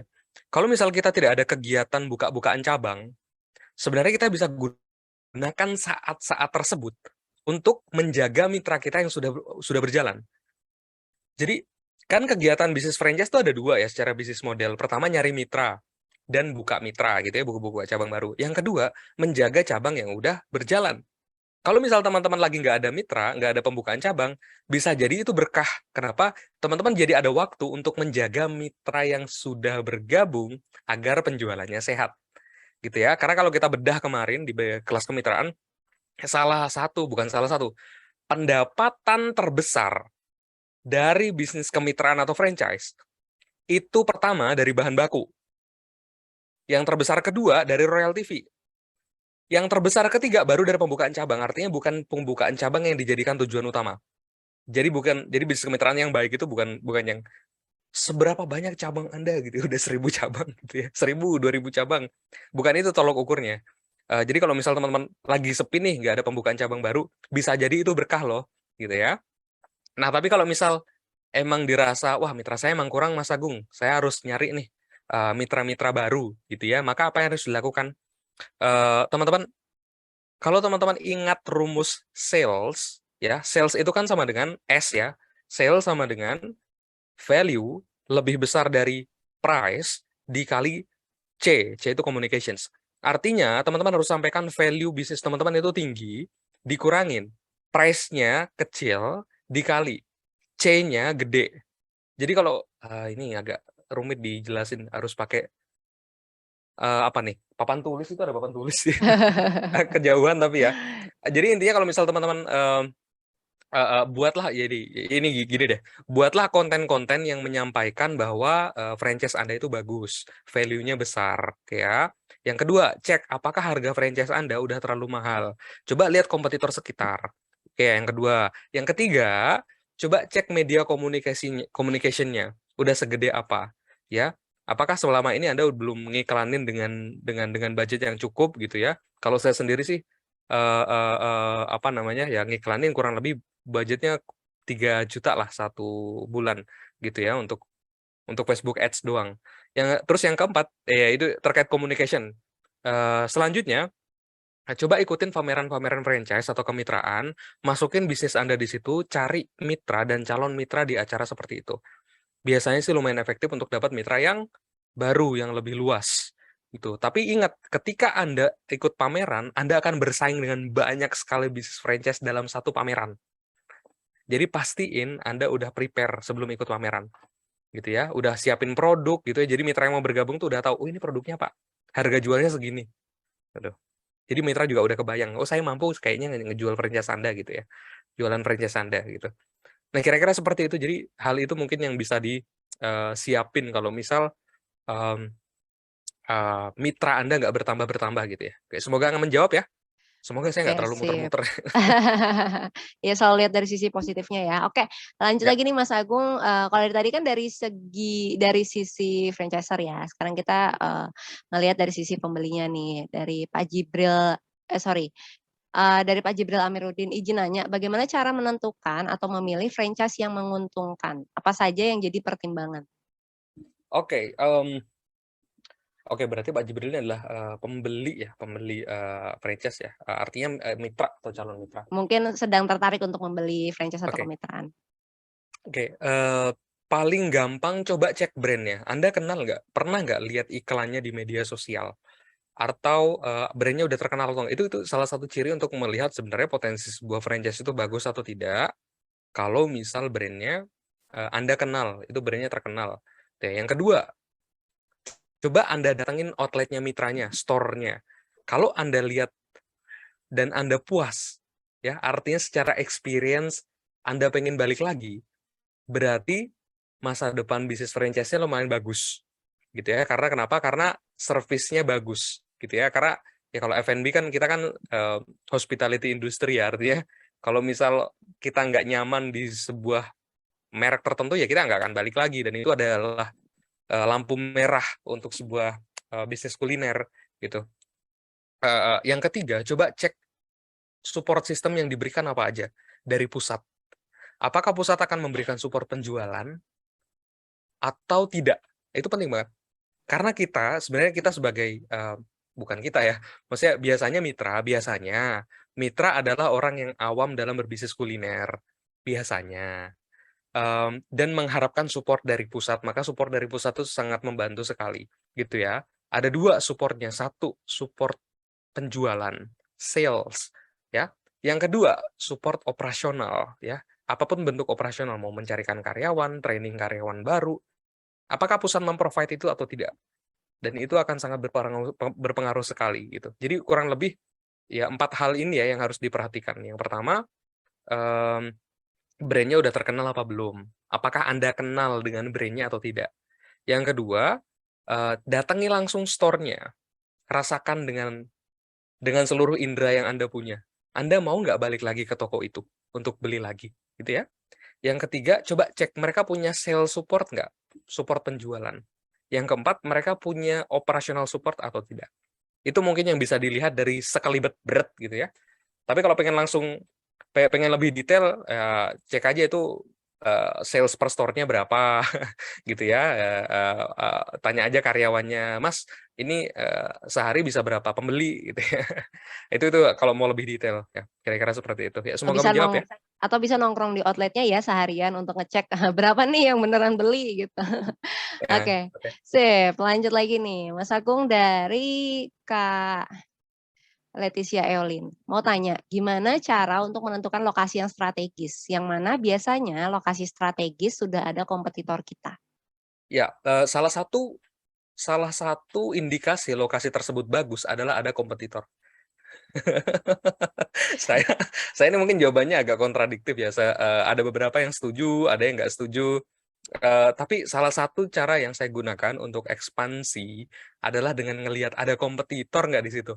Kalau di situ ada kompetitor, oh berarti marketnya ada nih. Oh berarti bakal ada yang beli nih. Buka deh di lokasi tersebut, gitu ya. Karena ya tapi ada plus minusnya ya. Kalau kita buka di lokasi tersebut, artinya produknya udah proven dan ini poin plus gitu. untuk kita, jadi nggak harus nyari market yang baru. Poin minusnya apa? Kerugiannya mungkin kalau misal tiba-tiba teman-teman didatengin kompetitornya teman-teman gitu ya, lu ngapain buka di sini, kan lapak daerah gua. Ngajakin berantem itu pernah kok terjadi beberapa kali, dan ya kita hanya harus bisa menyelesaikan itu dengan lebih manusiawi aja sebenarnya.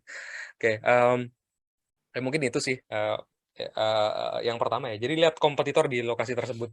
Kalau misal ada kompetitornya teman-teman, katakanlah mau buka kebab nih di sebuah daerah, coba cek ada nggak yang jual kebab di daerah tersebut. Kalau misal ada ya oke, buka di situ. Ini mungkin teman-teman boleh setuju, boleh nggak setuju. Yang kedua, coba cek, ini agak-agak susah sih dilakukan. Jadi salah satu cara yang kita pakai untuk ekspansi secara berulang ya, kan buka cabang adalah kegiatan bisnis franchise. Coba cek lokasi tersebut sesuai nggak sih sama brand atau karakteristiknya teman-teman. Contoh ya, misal brandnya teman-teman tuh sangat anak muda sekali, minuman kekinian misal, contoh gitu ya. Ya anak muda banget gitu ya. Tapi teman-teman bukanya nggak di lokasi di mana anak muda itu berada. Misal bukanya di tengah-tengah komplek TNI misal. Itu kan nggak sesuai sama demografinya brandnya teman-teman ya. Atau brandnya teman-teman tuh sangat kekeluargaan sekali. Kekeluargaan artinya sangat, misal bakso ya, orang yang beli datang ke situ tuh harusnya berkeluarga gitu ya, bawa anak sama istri, terus belanja di situ. Brandnya tuh sangat kekeluargaan sekali. Tapi Anda malah bukanya bukan di tempat-tempat yang ada keluarganya, misal buka di tengah kampus gitu. Kan itu sangat kontradiktif sekali ya. Artinya nggak sesuai sama karakteristik brandnya. Mungkin 2 hal itu ya biar gampang. Oke. Semoga menjawab. Oke, menjawab Mas Agung. Lanjut lagi nih, ada pertanyaan cukup panjang dari Kak Imam. Bercerita tentang kisah pribadi ya. Resto saya mempunyai 7 orang karyawan. Selama bulan puasa dan lebaran Idul Fitri yang lalu, kami libur penuh hampir 2 bulan. Persoalannya, setelah mau buka kembali setelah libur lebaran, 90% karyawan senior saya ternyata tidak kembali kerja atau mengundurkan diri dengan berbagai alasan. Otomatis kami kalang kabut karena resto tidak bisa berjalan dengan baik, sehingga terjadi komplain pelanggan dan operasional terganggu. SOP yang sudah kami buat dan kami trainingkan tidak berjalan dengan baik. Pertanyaannya adalah, 1, bagaimana kami harus mengatasi masalah tersebut? Saat ini kondisi ini masih berlangsung. 2, bagaimana caranya agar karyawan betah bekerja setidaknya selama 1 tahun? Oke, pertanyaannya sangat sulit sekali karena ya ini kadang jadi obrolan di circle-circle pengusaha kuliner gitu ya. Ngomongin soal aduh karyawan pada ininya tinggi nih, turnovernya tinggi nih, suka resign, keluar masuk gitu ya. Dan ini biasanya sering terjadi di karyawan-karyawan yang gajinya biasanya lebih rendah. Oke, maka apa yang harus dilakukan? Ya kita mitigasi, kita belajar gimana caranya biar karyawan itu betah. Nah, gimana caranya biar karyawan betah sama kita? Oke, yang pertama, kita bikin yang namanya sistem reward and punishment. Ya, itu cara paling simpel deh. Kalau misal Anda performanya bagus, nanti Anda dapat bonus. Kalau enggak, ya Anda nggak dapat bonus apa-apa. Atau kalau enggak, ya dapat surat peringatan lah. Itu mungkin yang pertama ya, reward dan punishment. Gunakan ya. Yang kedua, yaitu mungkin sebelum reward dan punishment ini dulu deh. Kontrak kerja, ada nggak kontrak kerjanya?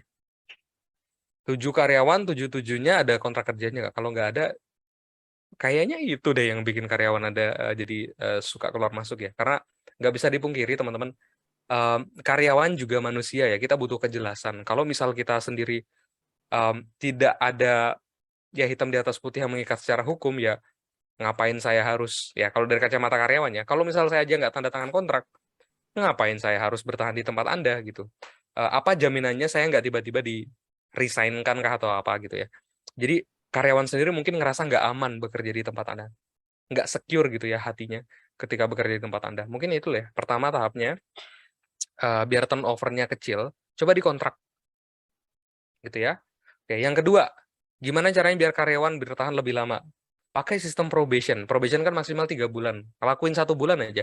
Dan ini lumayan efektif yang saya lakukan di lapangan. Ya, gimana tuh? Maksudnya sistem probation, di bulan pertama kerja, gajinya nggak 100%. Misal cuma 1.500.000. Nanti di bulan kedua, ketiga, dan seterusnya baru naik perlahan. Jadi, karyawan yang kerja, ya, karyawan yang mau resign mikir, ini saya udah capek-capek probation, udah capek-capek bersabar, kalau saya resign dan mulai dari awal lagi, nanti gaji saya kecil di tempat yang baru, udah saya di sini aja deh. Gitu ya. Jadi pakai sistem probations. Jadi biar membuat karyawan juga sayang gitu kalau misal harus resign. Cara yang ketiga, ya ini nggak ada yang lebih efektif dari leadership yang baik. Kalau misal Anda suka gaya leadershipnya adalah ditelunjuk gitu ya, suka nyuruh-nyuruh doang. Bersihin ini, bersihin itu. Saya ada kenalan GM-nya Abnormal, namanya Pak Juret. Pak Juret itu salah satu GM-nya Abnormal yang sangat dihormatin dan sangat dihargain dan sangat diikutin oleh karyawan-karyawan Abnormal pada masanya. Sore ini barusan saya ketemu dengan beliau lagi. Karyawan-karyawan itu masih silaturahmi sama beliau gitu. Kenapa? Karena Pak Juret leadership-nya tuh sangat bagus banget sampai bikin Abnormal dulu di tahun keemasannya itu sangat solid sekali. Apa yang dilakukan sama beliau? Beliau itu gaya leadership-nya itu bukan berdasarkan hukum yang terlalu kaku banget. Bahwa kalau lu mau gini ya harus gini gitu ya. Enggak, itu gaya leadership yang baik adalah dengan cara ya kita berbaur dengan mereka. Kita ikut terjun ke lapangan bareng mereka. Mereka akan ngerasa bos gua menghargai kerjaan gua loh, dengan cara ya bakal ikutan juga gitu di lapangan. Jadi bosnya juga tahu ini rasanya seperti apa. Karena sadar atau tidak, karyawan menghormati kita itu karena kita yang mendapatkan kehormatan dari mereka, bukan karena kita minta. Respect is earned, not demanded. Ya, bahasa kerennya gitulah ya. Jadi ya perbaiki leadership-nya ya, itu salah satu caranya. Jadi 3 hal itu kira-kira. Semoga menjawab ya. Oke, lanjut lagi nih Mas Agung dari Kak David HS. Gimana dengan royalty fee? Misalkan sebulan 5%, apakah mitra wajib kasih laporan? Dan apakah bisa ada kecurangan untuk memanipulasi supaya mereka tidak membayar royalty fee yang besar? Lalu royalty fee yang wajar itu berapa ya? Oke, pertama ya dijawab dari yang paling kecil dulu ya. Royalty fee itu dasarnya dari mana sih kita ngasih tagihan 2%, 3%, 5%, 10% gitu ya. Dari mana sebenarnya angka royalty fee itu muncul? Oke, pertama, sebelum teman-teman memutuskan berapa royalty fee-nya, coba cek dulu profit rata-rata outlet teman-teman itu sebenarnya berapa sih, di angka berapa. Kalau misal profit rata-ratanya di 5 juta rupiah, maka royalty fee-nya harusnya nggak lebih dari 10% dari profit tersebut. Contoh kalau misal profitnya 5 juta, harusnya royalty fee-nya nggak lebih dari 500.000. Nggak lebih ya. Artinya nggak lebih dari itu. Kalau misal lebih dari itu, artinya mitra akan ngerasa sangat, aduh, ini gue keuntungan kok kegerus banyak banget gitu ya. Nah, kalau misal teman, ya karena kan royalty fee dari omset ya, bukan dari profit. Cuma sih idealnya nggak lebih dari 10% dari berapapun profit yang akan dihasilkan oleh outlet mitra tersebut. Gitu cara ngitungnya. Nah, 3%, 5%, atau 10% tergantung berapa margin produk Anda gitu ya. Kalau misal secara keuntungan, terus setelah dihitung sama dikurangin sama beban, intinya profit bersihnya lah. Profit bersihnya katakanlah 10 juta, ya nggak lebih dari 10% itu, nggak lebih dari 1 juta artinya. Nggak lebih ya, jangan sampai mepet. Karena mitra pasti bakal teriak nanti kalau misal teman-teman ngasih tagihan royalty fee tapi terlalu memangkas profit. Gitu ya. Oke, itu yang pertama, dari mana royalty fee itu berasal. Jadi dilihat dulu berdasarkan profit. Tadi apa lagi pertanyaannya, Mbak? Sebentar. Mitra wajib kasih laporan atau tidak? Oke. Terus bisa manipulasi nggak mereka? Bisa manipulasi atau tidak? Yes, pasti bisa ya, namanya manusia, namanya sistem. Pasti bisa aja, ada aja yang dicurangin ya, gitu ya. Ya kita terbuka aja lah ya. Pasti ada gitu peluang untuk melakukan kecurangan. Tapi gimana caranya biar at least kita memitigasi hal tersebut? Yang pertama, POS itu harus bersumber dari pusat, biar gampang ya, biar gampang ininya. Kalau misal POS-nya juga nggak bersumber dari pusat, minimal laporan penjualannya itu terauto forward ke email pusat. Jadi gini, misal teman-teman ya pasti paham ya, POS itu biasanya butuh 1 email untuk login. Bener ya? 1 email untuk login POS. Laporan penjualan itu dikirim ke email tersebut. Nah, teman-teman harus atur email tersebut agar bisa auto forward. Jadi kalau misal ada laporan dari POS, itu langsung ke forward ke email mana? Email pusat. Gitu ya. Jadi baiknya sih teman-teman setting dari awal. Ini udah agak teknikal pembahasannya. Setting dari awal, ketika outlet tersebut buka, emailnya harus dari email pusat. Jadi, teman-teman udah bisa setting dari awal, kalau misal ada laporan penjualan dalam bentuk apapun, mau itu dari POS, GoFood, GrabFood, ShopeeFood, auto forward, auto ke pusat. Jadi pusat tahu, oh outletnya Pak Sandi itu omsetnya berapa, berdasarkan laporan yang ada di email. Gitu ya, jadi ngelihatnya dari situ. Jadi memitigasi resikonya juga dari situ. Oke, semoga Sip. menjawab ya. Saya Oke, mulai agak kenapa lelah. udah ngantuk Mas Agung? Capek Oke, kita banget hari ini batasin. habis dari Bekasi. Oke, kita batasin aja ya untuk sesi Q&A. Ini ada pertanyaan dari Kak Dwi Nur Cahyono. Izin bertanya, ROI yang disukai investor F&B untuk modal 50 sampai 100 juta per outlet itu idealnya berapa tahun ya? Di bawah 1 tahun. Oke, next. Di bawah 1 tahun. Oke, lanjut lagi nih. Dari Kak Fikri Wafik. Kak, gimana cara membuat tim profesional yang sederhana? Yang wajib ada nih untuk bisnis kuliner gerobakan yang memiliki cabang lebih dari 4 outlet agar bisa naik kelas. Tim profesional yang sederhana. Oke. Yang Oke. kira-kira wajib ada nih basicnya. Oke, coba saya pikir dulu ya. Oke, fungsi basic kita basic kembali ke pelajaran kuliah, mata kuliah business management. Business management basic yang harus ada fungsinya ada 2. Ini yang paling dasar banget harus ada. Marketing dan operation. Dah, itu ya. Marketing artinya fungsi untuk menaikkan penjualan. Operation artinya menunaikan tanggung jawab untuk memproduksi, untuk memenuhi kuota penjualan. Jadi 2 hal ini yang akan jadi ujung tombak di bisnis Anda. Kalau misal tim Anda terdiri dari profesional, 80% dari tim Anda fokus dari 2 hal ini aja. Ya, operation dan marketing, sales dan produksi. Jadi 2 hal ini. Kalau misal 2 hal ini udah optimal, baru investasi di bentuk yang lain.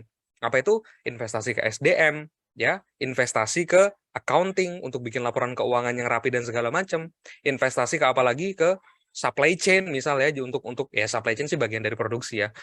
Terus investasi kemana lagi? Investasi ke tim, ke manusia gitu ya. Ya kira-kira itu. Jadi 2 hal ini. Terus ya saya harap ke gambar ya. Jadi fokusnya mau kemana nih tim profesional. Oke.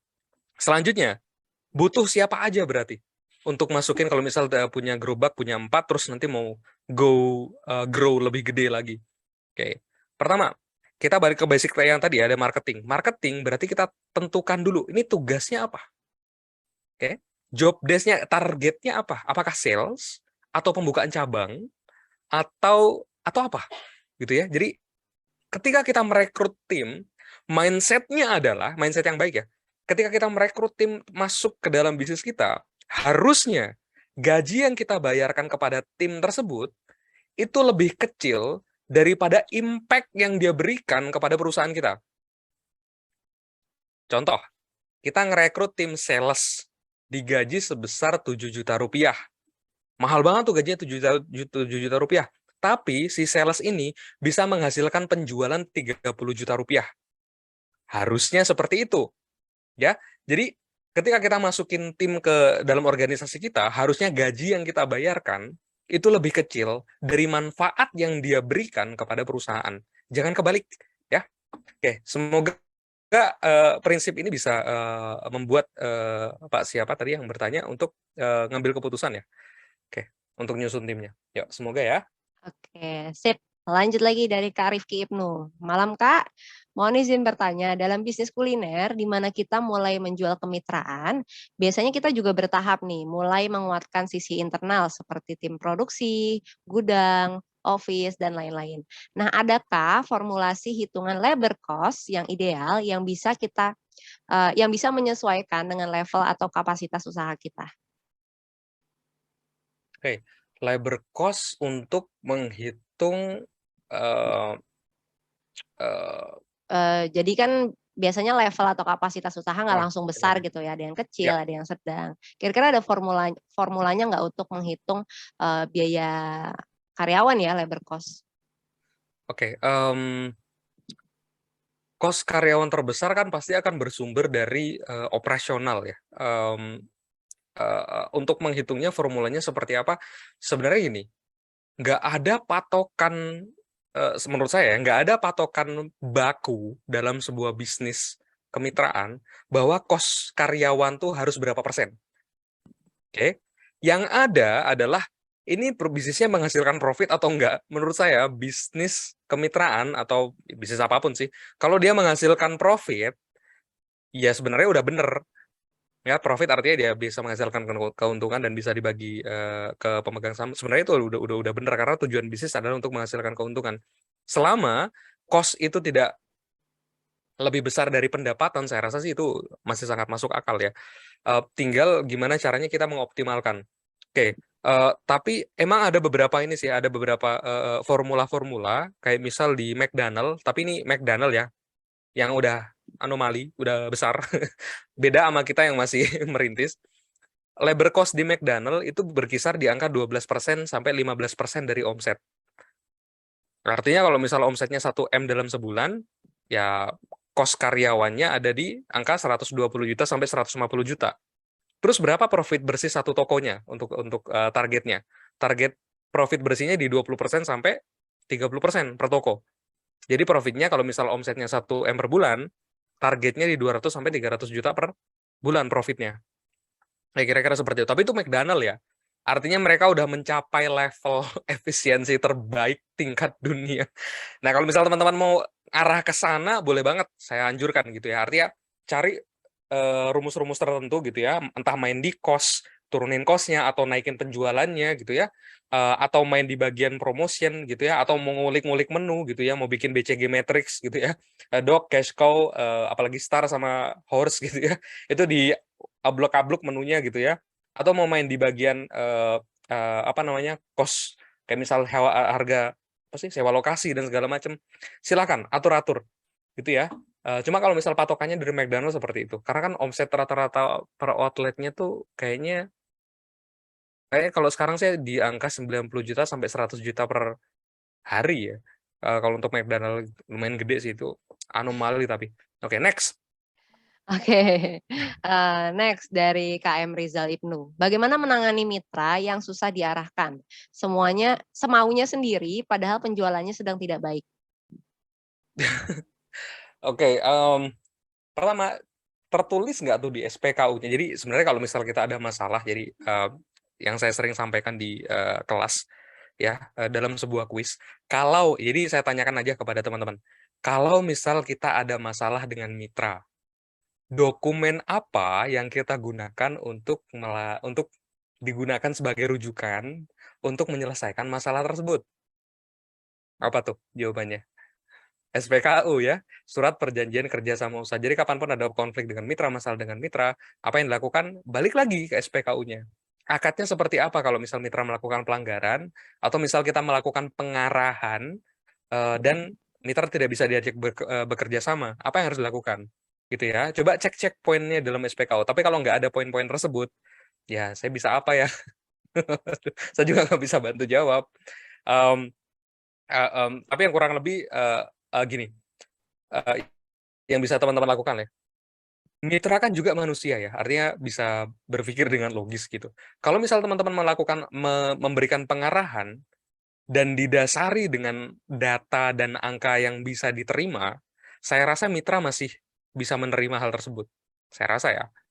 Yang kedua, coba cek bagaimana cara pendekatan yang teman-teman lakukan kepada mitra. Apakah selama ini teman-teman lebih banyak menyampaikan daripada mendengar? Ya, karena kalau kita kan terlahir dengan satu mulut dan dua telinga. Artinya ya kita harus lebih banyak mendengar daripada berbicara, dan hal itu saya rasa sangat berlaku ketika kita berbisnis dengan multi outlet, banyak mitra. Dengarlah keluh kesah mereka. Sebenarnya mereka butuh apa sih? Gitu ya. Kalau misal mereka maunya udah saya mau bikin promo ini, coba dicek lagi, diajak ngobrol, pendekatan secara kemanusiaan ya. Kalau misal kontraknya nggak bener, Pak, Bapak kan pengen naikin profit nih, naikin omset. Saya ada caranya nih, mau saya kasih tahu nggak? Oke, caranya gini nih Pak. Jadi berdasarkan data, ya, berdasarkan data dan outlet-outlet kita yang udah rame. Nah, gini nih caranya. Pertama, bikin kontennya dulu, yang kedua riset dulu pasarnya, yang ketiga produknya harus dirumusin dulu gitu ya. Jadi kita dukung sampai nanti akhirnya mitra ngerasa, "Wih, ini Mas yang punya franchise pinter banget ya." Jadi mau nggak mau dia akan merasa, "Yaudah saya ikut aja Mas, kira-kira gimana solusi terbaiknya?" Ya kira-kira seperti itu ya. Jadi balik lagi, invest ke diri sendiri sebagai mitra. So far sih saya sebagai pelaku kemitraan nggak pernah, ya alhamdulillahnya ya, nggak pernah mengalami kesulitan dalam mengatur mitra. Karena ya itu tadi, saya berprinsip bahwa selama itu masih bisa didukung dengan data dan angka, mitra pasti bakal ikut kok, gitu ya. Masalahnya, sudahkah Anda menggunakan data dan angka dalam mengatur mitra Anda? Semoga menjawab. Oke, sip. Lanjut lagi nih dari Kak PPU Laili Afsari. Kalau ada yang mau beli resep kita di kota yang jauh dan nggak bisa dijangkau, apakah baiknya dijual atau tidak? Kalau Anda butuh duit, silakan jual. Oke, sip. Lanjut ya. Dari Kak Leticia Eolin. Mau tanya, kalau mau buka cabang, lebih baik buka di tempat yang gampang saya jangkau atau dekat dengan lokasi saya, atau jauh dari lokasi saya tapi strategis? Jauhnya tuh gimana? Beda kota atau beda provinsi atau Nggak gimana? tahu sih, di sini nggak dijelasin sih. Oke, jadi gini, cara terbaik untuk ekspansi adalah menguasai area lokal. Jadi misal, ini yang dilakukan dulu Abnormal ketika dulu di masa jaya-jayanya ya teman-teman ya. Mereka melakukan ekspansinya di Bandung dulu, sampai banyak banget outletnya, sampai mereka jadi top of mind, artinya pilihan pertama masyarakat muda orang Bandung ketika ketika mau nyari tempat nongkrong gitu ya. Nah, ini yang banyak kesalahan yang banyak dilakukan sama pengusaha kuliner pemula adalah ekspansi ke banyak kota, tapi satu kota tuh satu cabang. Jadi sulit untuk melakukan penetrasi kepada pasarnya. Jadi lebih baik kita fokus dulu. Kalau misal teman-teman ada di Bekasi, silahkan penetrasi dulu market Bekasi deh. Ya Bekasi sih masih, ini Jabodetabek masih kayaknya masih serumpun ya gitu. Kalau misal teman-teman ada di Bandung, penetrasi dulu di area Bandung gitu ya. Pastiin oleh teman-teman tuh ada di setiap tempat di kota Bandung yang strategis. Dengan cara seperti itu, brand teman-teman akan jadi top of mind. Gak apa-apa kok kita jadi jawara lokal, nggak harus nasional. Jawara lokal aja itu udah punya potensi yang sangat besar sekali gitu ya. Dan cost friendly, jadi efisien secara cost pengiriman bahan baku dan segala macam itu jadi lebih murah kan gitu. Daripada teman-teman harus ngirim, ada buka 10 outlet nih, 10 outletnya ada di 10 provinsi yang berbeda. Nah lo quality controlnya gimana? Mau tiap minggu jalan-jalan beda-beda provinsi kan sangat tidak efisien gitu ya. Semoga menjawab ya. Oke, sip.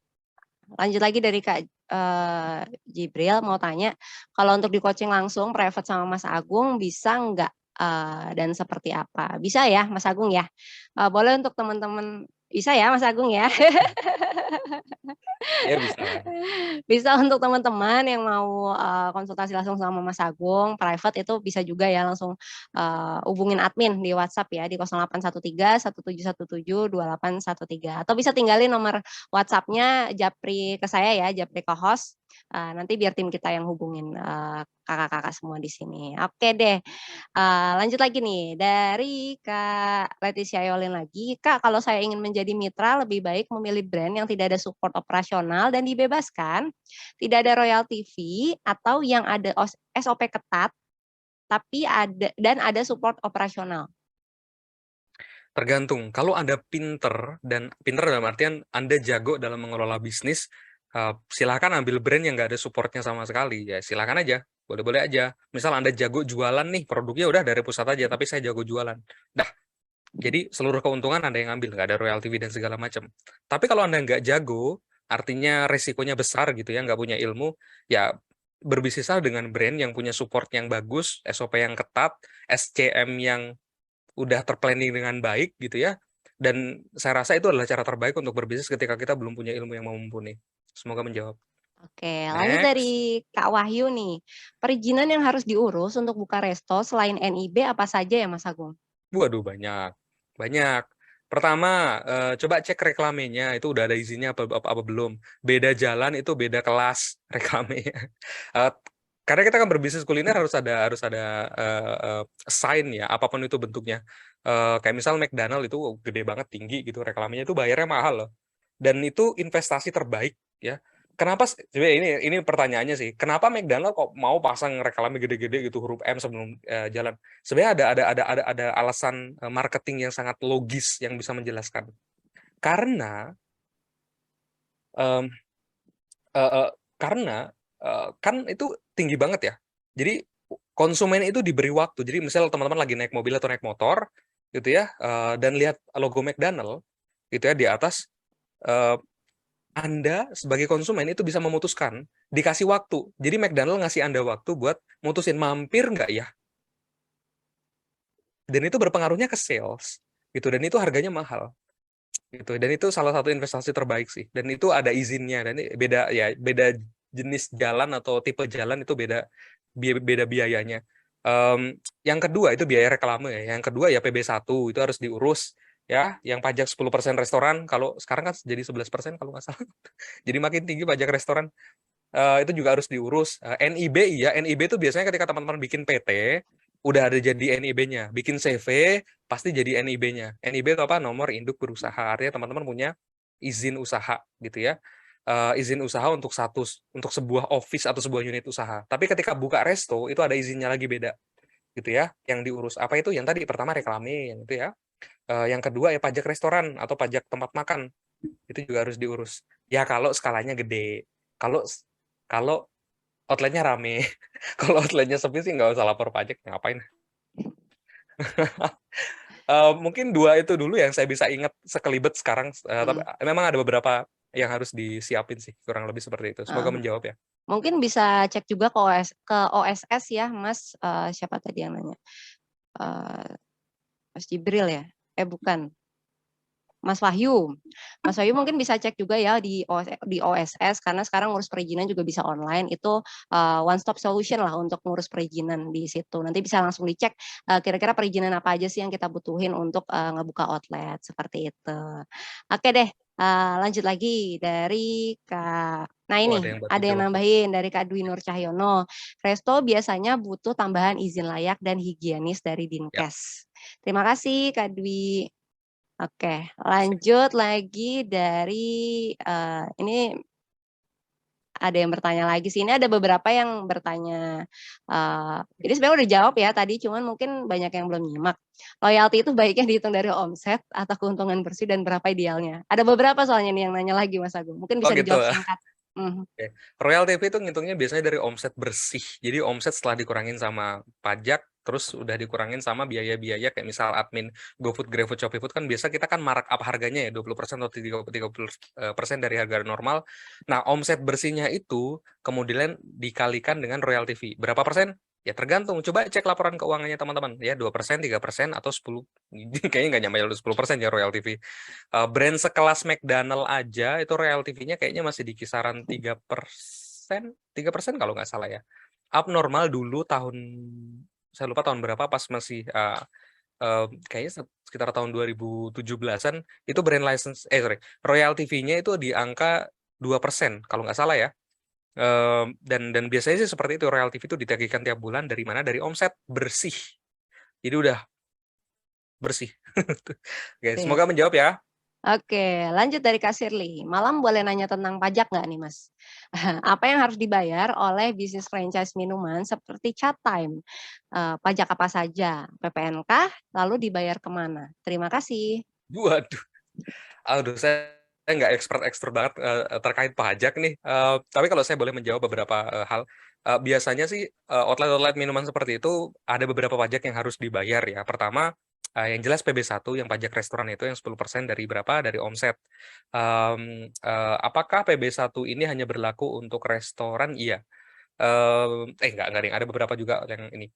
Kayak beda industri pajaknya kan beda, kayak misal industri hiburan tuh pajaknya 35%, kalau restoran tuh pajaknya hanya 10% aja. Jadi pertama itu, pelaporannya kemana? Tergantung Anda buka di mana. Kalau buka di Jakarta itu regulasinya beda sama buka di Bandung misal, lapornya kemana? Kalau misal di Bandung itu lapornya langsung ke misal ke kantor provinsi gitu. Tapi kalau di Jakarta itu lapornya ke kantor kecamatan. Udah cukup. Kita lapor bahwa kita buka outlet di sini, nanti store pajaknya nanti diarahin store pajaknya kemana. Itu ya. Yang kedua, yang tadi yang itu pajak restorannya. Yang kedua, pajak reklame ya misalnya. Reklame misal teman-teman buka outlet ada sign-nya gitu ya. Itu dihitung sebagai pajak reklame. Kalau misal outletnya ada di pinggir jalan, ya karena kan negara kita menganut asas ini ya, air, tanah, bumi itu adalah milik negara secara keseluruhan. Makanya kalau kita promosiin sesuatu di udaranya negara, itu kan kita harus bayar ya. Asasnya sih seperti itu secara hukum. Artinya kita harus ya bayar kemana ya? Kalau di Jakarta sih bayarnya ke kecamatan, kantor kecamatan. Kita lapor bahwa oh ini reklame saya segini, ukurannya segini di jalan ini. Nah, nanti mereka akan hitung, oh jalan itu biayanya sekian.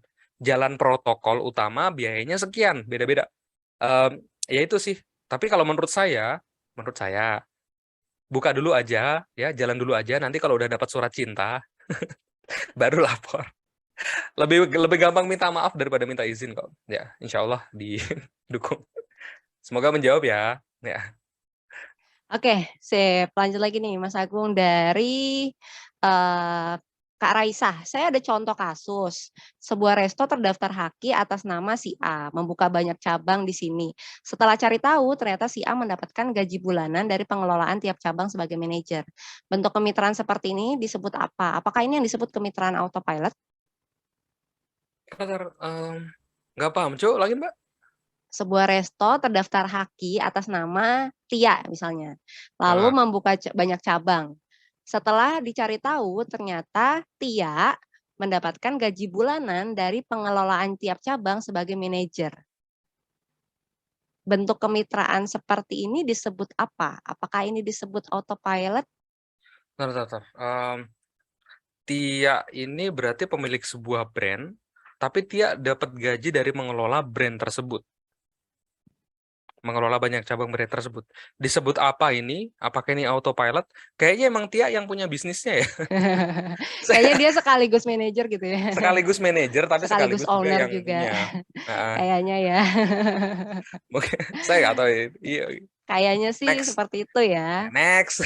Oke, berhubung udah malam nih teman-teman semua. Oh udah, saya sampai jam 1 malam bisa loh ini. Waduh, berhubung udah malam nih teman-teman semua. Makasih banyak ya untuk teman-teman yang sudah memberikan pertanyaan, tapi hostnya udah ngantuk nih, nggak ada yang bercanda ya.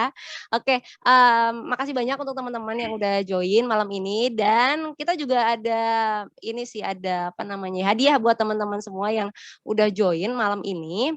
Ya, hadiahnya apakah itu?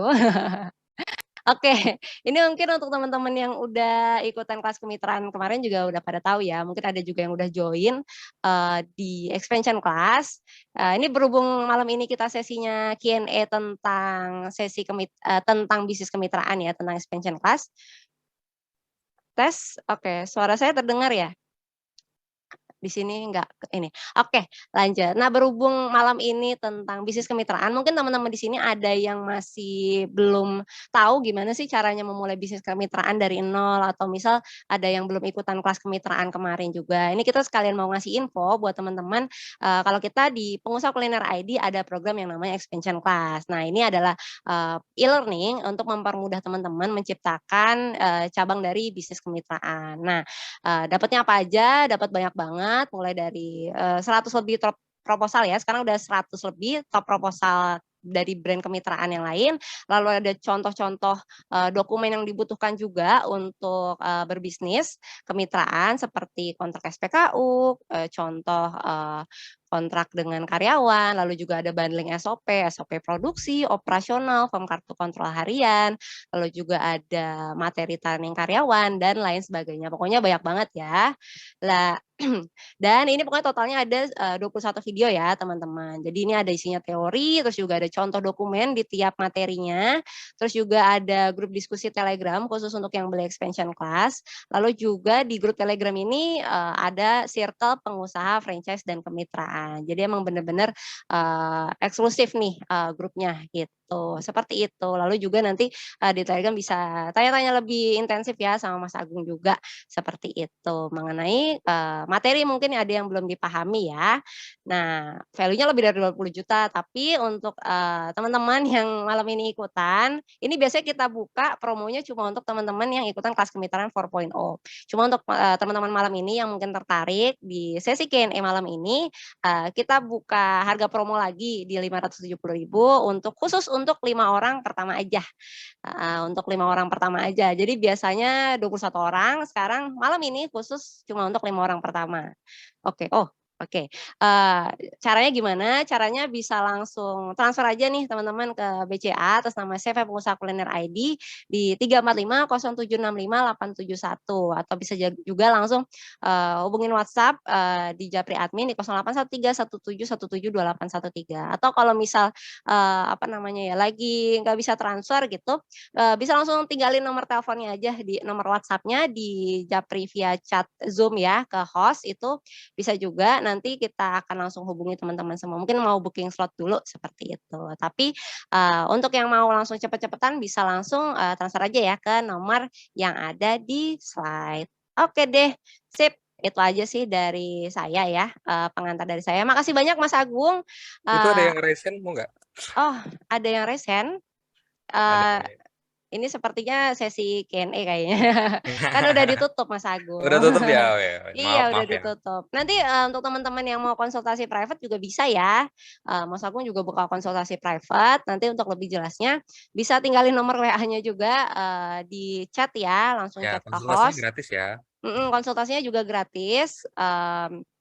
Nanti bisa langsung chat ke host aja, nomor WA-nya kalau misalnya bingung ya nyari nomor adminnya yang mana sih, bisa langsung tinggalin nomor WA-nya teman-teman aja yang tertarik di chat ya, di chat Zoom ke host, seperti itu. Atau bisa juga langsung japri ke admin ya di 081317172813. Oke deh, sip. Itu aja sih Yap. dari saya. Oke, makasih banyak Mas Agung untuk hari Yap. ini. Oke. Makasih banyak juga untuk teman-teman yang udah ikutan hadir di kelas malam ini ya. Sampai ketemu di kelas-kelas selanjutnya. Wassalamualaikum warahmatullahi wabarakatuh. Bye-bye. Bye-bye ya. Waalaikumsalam warahmatullahi wabarakatuh.